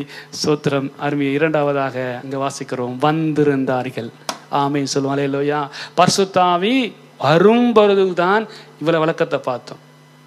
இப்பொழுது வந்திருந்தார்கள். ஸ்தோத்திரம். அந்த வசனத்தை வாசியுங்கள். பெந்தேகோஸ்தே என்னும் நாள் வந்தபோது, பெந்தேகோஸ்தே என்னும் நாள் வந்தபொழுது அவர்கள் எல்லாரும் ஒருமனப்பட்டு ஓரிடத்தில் வந்திருந்தார்கள். இரண்டாவதாக பிரியமானவர்களே, வந்திருந்தார்கள். மூன்றாவதாக பெந்தேகோஸ்தே என்னும் நாள் வந்த பொழுது வந்திருந்தார்கள் என்ற வார்த்தை எதை குறிக்கிறது? ஒரு மனதை குறிக்கிறது. இந்த எழுப்புதலுக்கு பரிசுத்த ஆவியான ஊற்றப்பட்டதுக்கு ஒரே காரணம் தெரியுமா? அவர்களுக்கு காணப்பட்ட ஒரு மனம், ஏக சிந்தை என்ற வார்த்தையை பார்க்கிறோம். நேரத்தில் அங்கே ஒரு மனம், இடத்துல ஒரு மனம். எங்க கூடி ஜெபிக்கணும்னு சொல்லி அவங்க மேல் வீட்டாரையை தேர்ந்தெடுத்த போது எல்லாருக்கும் ஒரு மனம் இருந்துச்சு. தேவன் இயேசு சொன்னதை ஏற்றுக்கொண்டதில் எல்லாருக்கும் ஒரு மனம். அவங்க பேச்சில் ஒரு மனம் இருந்துச்சு, தீர்மானத்தில் ஒரு மனம், ஸ்தோத்திரம், செயல்பாடுகளில் ஒரு மனம், பரிசுத்த ஆவியை பெற்றுக்கொள்வதில் எல்லாருக்கும் ஒரு மனம். ஒரே ஆவியோடு இருந்தார்கள். 10 நாள் தரித்திருக்கிறார்கள். அருமையானவர்களே, அங்கே சொல்லப்பட்டிருக்கிற அந்த 10 நாள் என்ற வார்த்தை வரவில்லை, ஜெபத்திலே தரித்திருந்தாலும் சொல்லப்பட்டிருக்கிறது. ஆனால் சரித்திர ஆசிரியர்கள் சொல்கிறார்கள், இயேசு சொன்னதிலிருந்து பெந்தேகோஸ்தே நாள் வரைக்கும் 10 நாள் இருக்கிறது. இந்த 10 நாளும் பிரியமானவர்களே அவர்கள் ஜெபத்திலே தரித்திருந்திருக்கலாம் என்று சொல்லுகிறார்கள். அந்த அளவுக்கு இந்த 10 நாளும் இயேசு பரமேறிய பிற்பாடு, 40 நாள் முடிந்த பிற்பாடு 50வது நாள் தான் பெந்தேகோஸ்தே நாள். எனவே இந்த 10 நாளும் அவர்கள் ஜெபத்திலே ஒரு மனமாக தரித்திருக்கிறார்கள். ஒரு மனமாக இருக்க எல்லாருக்கும் ஒரேயாவே இருக்கிறது. பிரியமான தேவஜனமே, இந்த வார்த்தையை கேட்டுக்கொண்டு லீடர்ஸ், அருமையான சபை விசுவாசிகளே, தேவன் ஒரு பெரிய எழுப்புதலை கர்த்தர் நம் சபை கொடுக்கணும்னு சொன்னா நமக்குள்ள ஒரு மனம் இருக்கணும், நமக்குள்ள ஒரு ஐக்கியம் வரணும். ஸ்தோத்திரம். அப்பதான் பரிசுத்த ஆவியானவர் கிரியை செய்ய முடியும். இன்னைக்கு பிரிவினை ஆவிகள் அல்ல, எல்லாத்தையும் குறை சொல்லி கொண்டிருக்கிற ஆவிகள் அல்ல. ஸ்தோத்திரம். இங்கே இவர் நினைத்திருந்தால் எத்தனையோ குறைகள் சொல்லி போயிருக்கலாம், எத்தனையோ குற்றச்சாட்டுகளை சொல்லியிருக்கலாம், எத்தனையோ அங்கே ஸ்தோத்திரம் அருமையானவர்களே அவர்கள் ஒரு கசப்பை உண்டாக்கி இருக்கலாம். ஆனால் அங்கே வாசிக்கிறோம் 120 பேரும் ஒரே சந்தையாக இருக்கிறாங்க. தேவனுக்காக எல்லாத்தையும் புறம்பாக்கி விட்டு பரிசுத்த ஆவி அந்த ஒரே நோக்கத்தோடு அதை நினைக்கும் பொழுது இந்த குறைவெல்லாம் பார்க்கல. இடம் எப்படி தெரியல, சின்ன கூரை, அந்த வீடு 120 பேர் கூடுற அளவு இருந்துச்சா, உட்காரத்துக்கு இடம் இருந்துச்சா, நெருக்கமாக இருந்துச்சா, ஒன்றும் தெரியல. ஆனாலும் பாருங்க, அதை ஏற்றுக்கொண்டு அதை அவங்க பெருசாக பார்க்காம, குறைய பார்க்காம, பரிசுத்த ஆவியானவர் என்ற ஒரே காரியத்தை பார்த்த பொழுது ஒரு பெரிய எழுப்புதல் வந்துச்சு. அல்லேலூயா. இந்த வசனத்தை கேட்டுக்கொண்டு நம்முடைய விசுவாசிகளே, நீங்கள் குறைய பார்க்காதீர்கள். ஸ்தோத்திரம். பரிசுத்த ஆவி என்ற நிறைவை பாருங்கள். அல்லேலூயா. எப்போதும் குறையை கண்டுபிடித்து கொண்டே இருந்தால் உங்கள் வாழ்க்கையிலே நீங்கள் வெற்றியை பெற முடியாது. சோத்திரம். ஆனால் இங்கே வாசிக்கிறோம், அவர்கள் குறையை பார்க்காமல் நிறைவை பார்த்தார்கள். கரங்களை உயர்த்தி ஆமென் சொல்லுவோம். அல்லேலூயா. எனவே ஓரிடத்தில் வந்திருந்தார்கள் என்று சொன்னால் எதை குறிக்கிறது? அவர்கள் இருந்த ஒரு மனதை குறிக்கிறது. அவர்கள் நல்ல எல்லாத்திலும் ஒருமனப்பட்டிருந்தார்கள். மூன்றாவதாக பெந்தேகோஸ்தே எனும் நாள் வந்த பொழுது, அதுக்கு என்ன அர்த்தம்? வாசிங்க வசனத்தை. பெந்தேகோஸ்தே எனும் நாள் வந்தபோது, பெந்தேகோஸ்தே எனும் நாள் வந்த பொழுது அவர்கள் எல்லாரும் ஒருமனப்பட்டு ஓரிடத்தில் வந்திருந்தார்கள். மூன்றாவதாக இந்த பரிசுத்த ஆவியான ஊட்டப்பட்டதுக்கு மூணாவது அங்கே சொல்லப்பட்டிருக்கிறது, பெந்தேகோஸ்தே எனும் நாள் வந்த பொழுது. சோத்திரம். அப்படின்னா என்ன அர்த்தம்? வந்த போது என்று சொன்னால் அவர்கள் அந்த நாளை குறித்திருக்கிற முக்கியத்துவத்தை குறிக்கிறது. அந்த முக்கியத்துவம், சோத்திரம், அந்த வாஞ்சை, தாகம், தரித்திருந்தார்கள், உறுதியாக இருந்தார்கள்.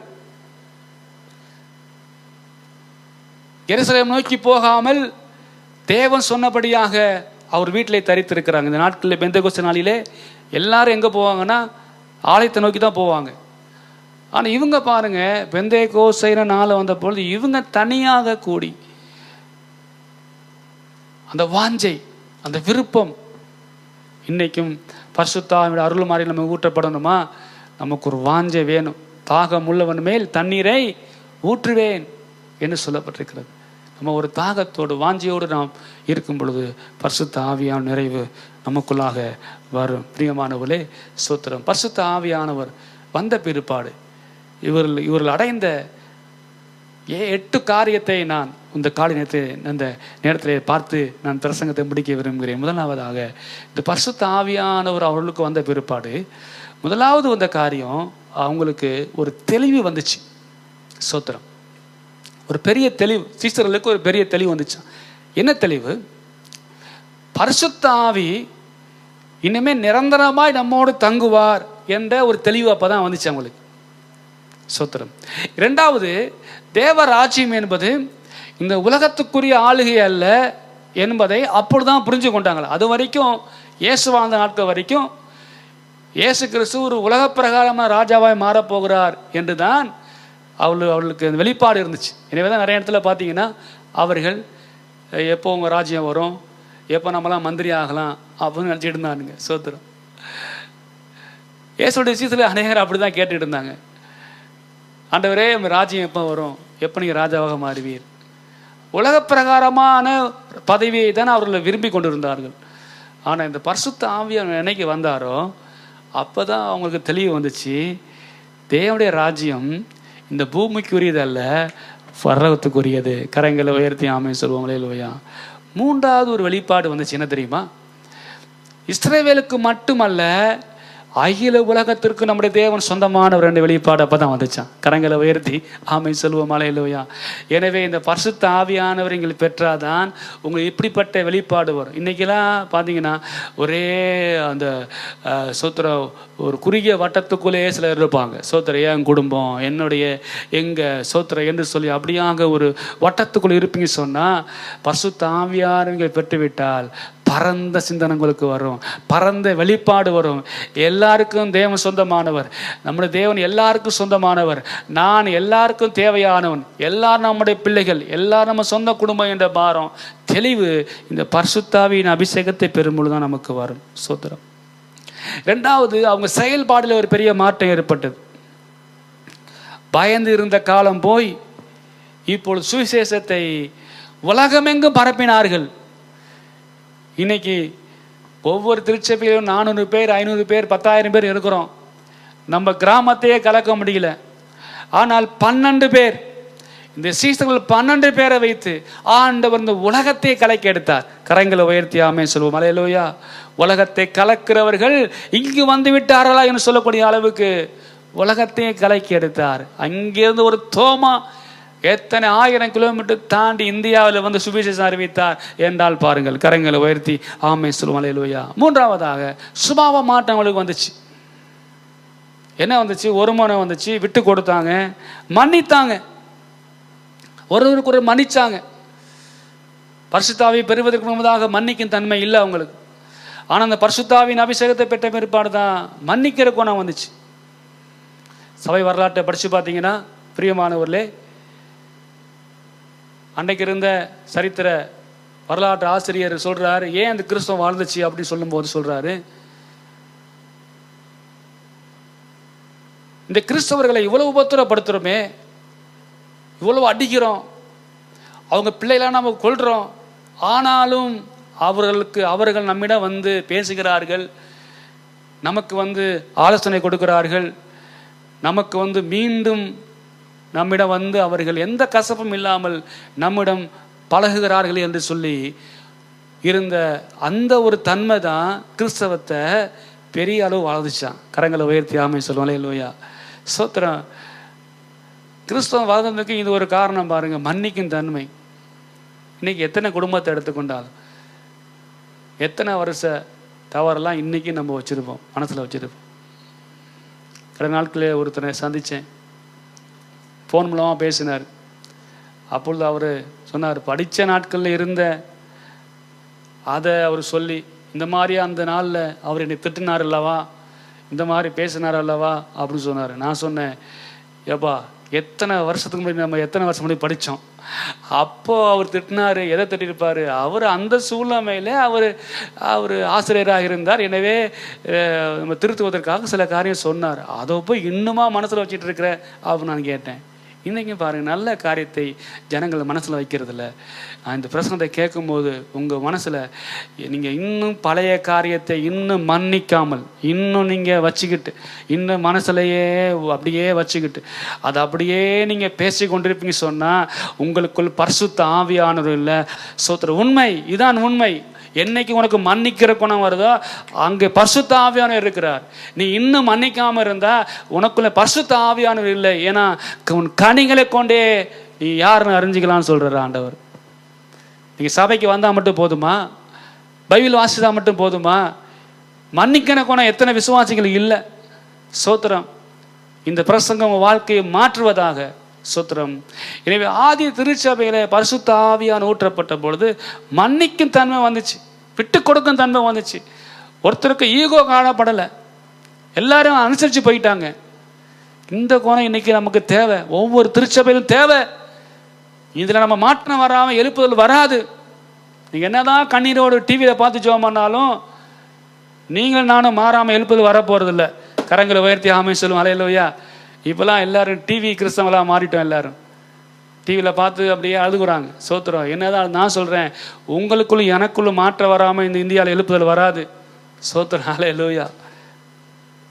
நான்காவதாக பவர்.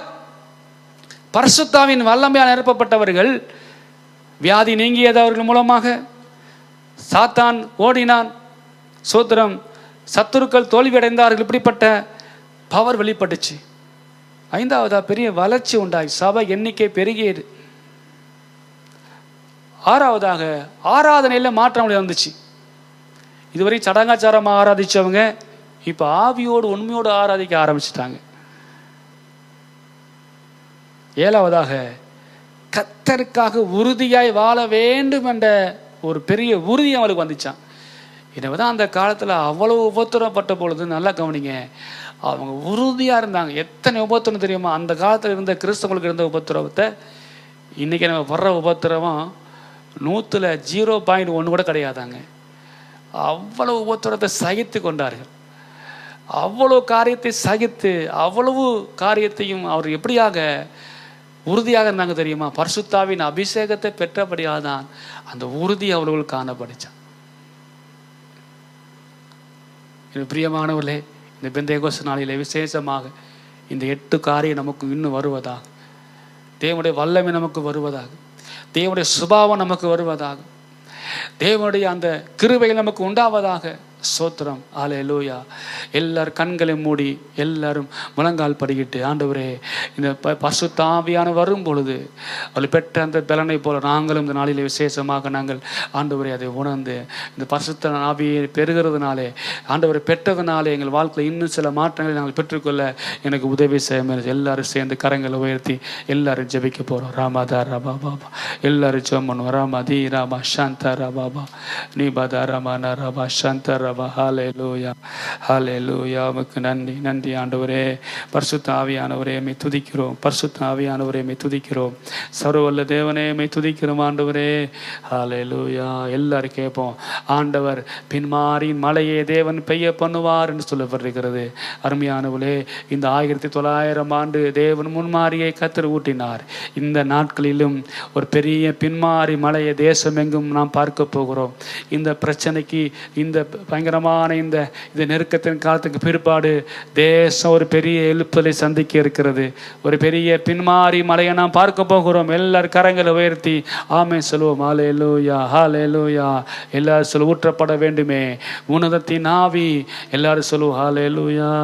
ஊற்றப்பட வேண்டுமே உன்னதத்தின் ஆவி, உயிர்ப்பிக்க வேண்டும் எங்கள் தேவா.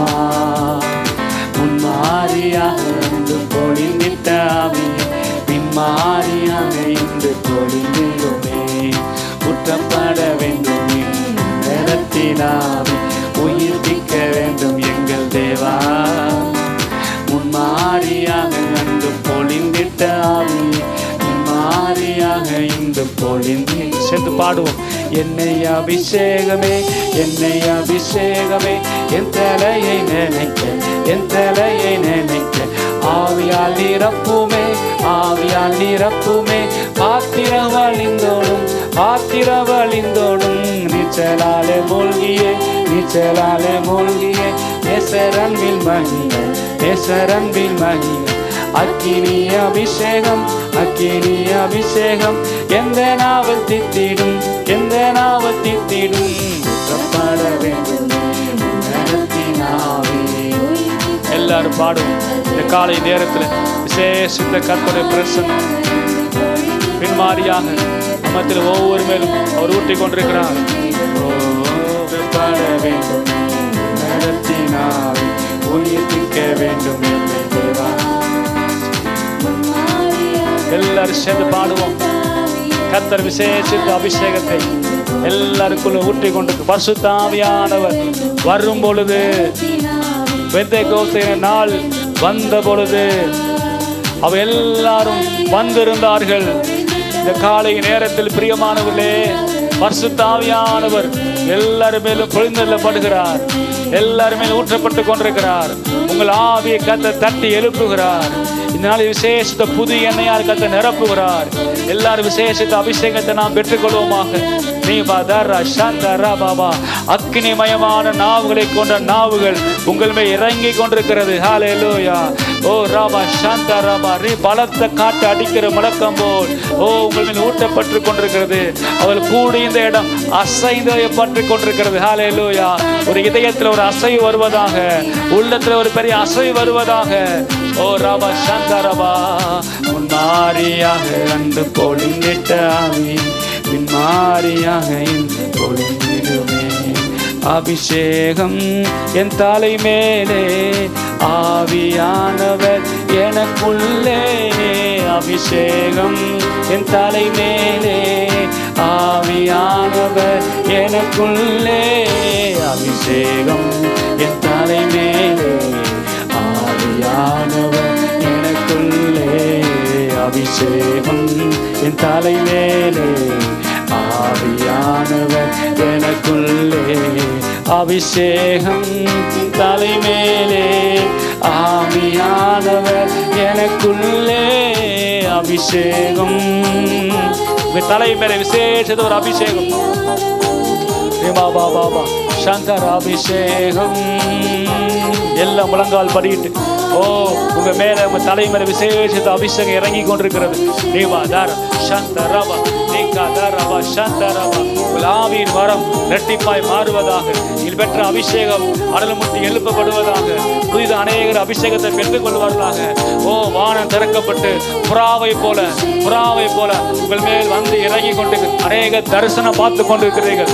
அநேகர் உணர்ந்து கொண்டு இருக்கிறீர்கள். இந்த காலை நேரத்தில் அக்கினிமயமான நாவுகள் எல்லாரும் மேலும் வீடுகள் மேல இறங்கி கொண்டிருக்கிறது, நிரப்பி கொண்டிருக்கிறது. பெற்றுக் கொள்ளுங்கள். உயிர்மிச்சு அடையுங்கள். உயிர்ப்பிக்கிற ஆவியானவர் இந்த காலை நேரத்தில் ஒவ்வொரு மேலும், விசுவாச குடும்பங்கள் ஒவ்வொரு மேலையும் எல்லா நுகத்தையும் உடைத்து எல்லா கட்டுகளை அறுத்து விடுதலை கொடுத்து கொண்டிருக்கிறார். மேலே ஆவியானவர் எனக்குள்ளே, அபிஷேகம் என் தலை மேலே, ஆவியானவர் எனக்குள்ளே. அல்லேலூயா. ஒரு பெரிய விடுதலை நான் பார்க்கிறேன்.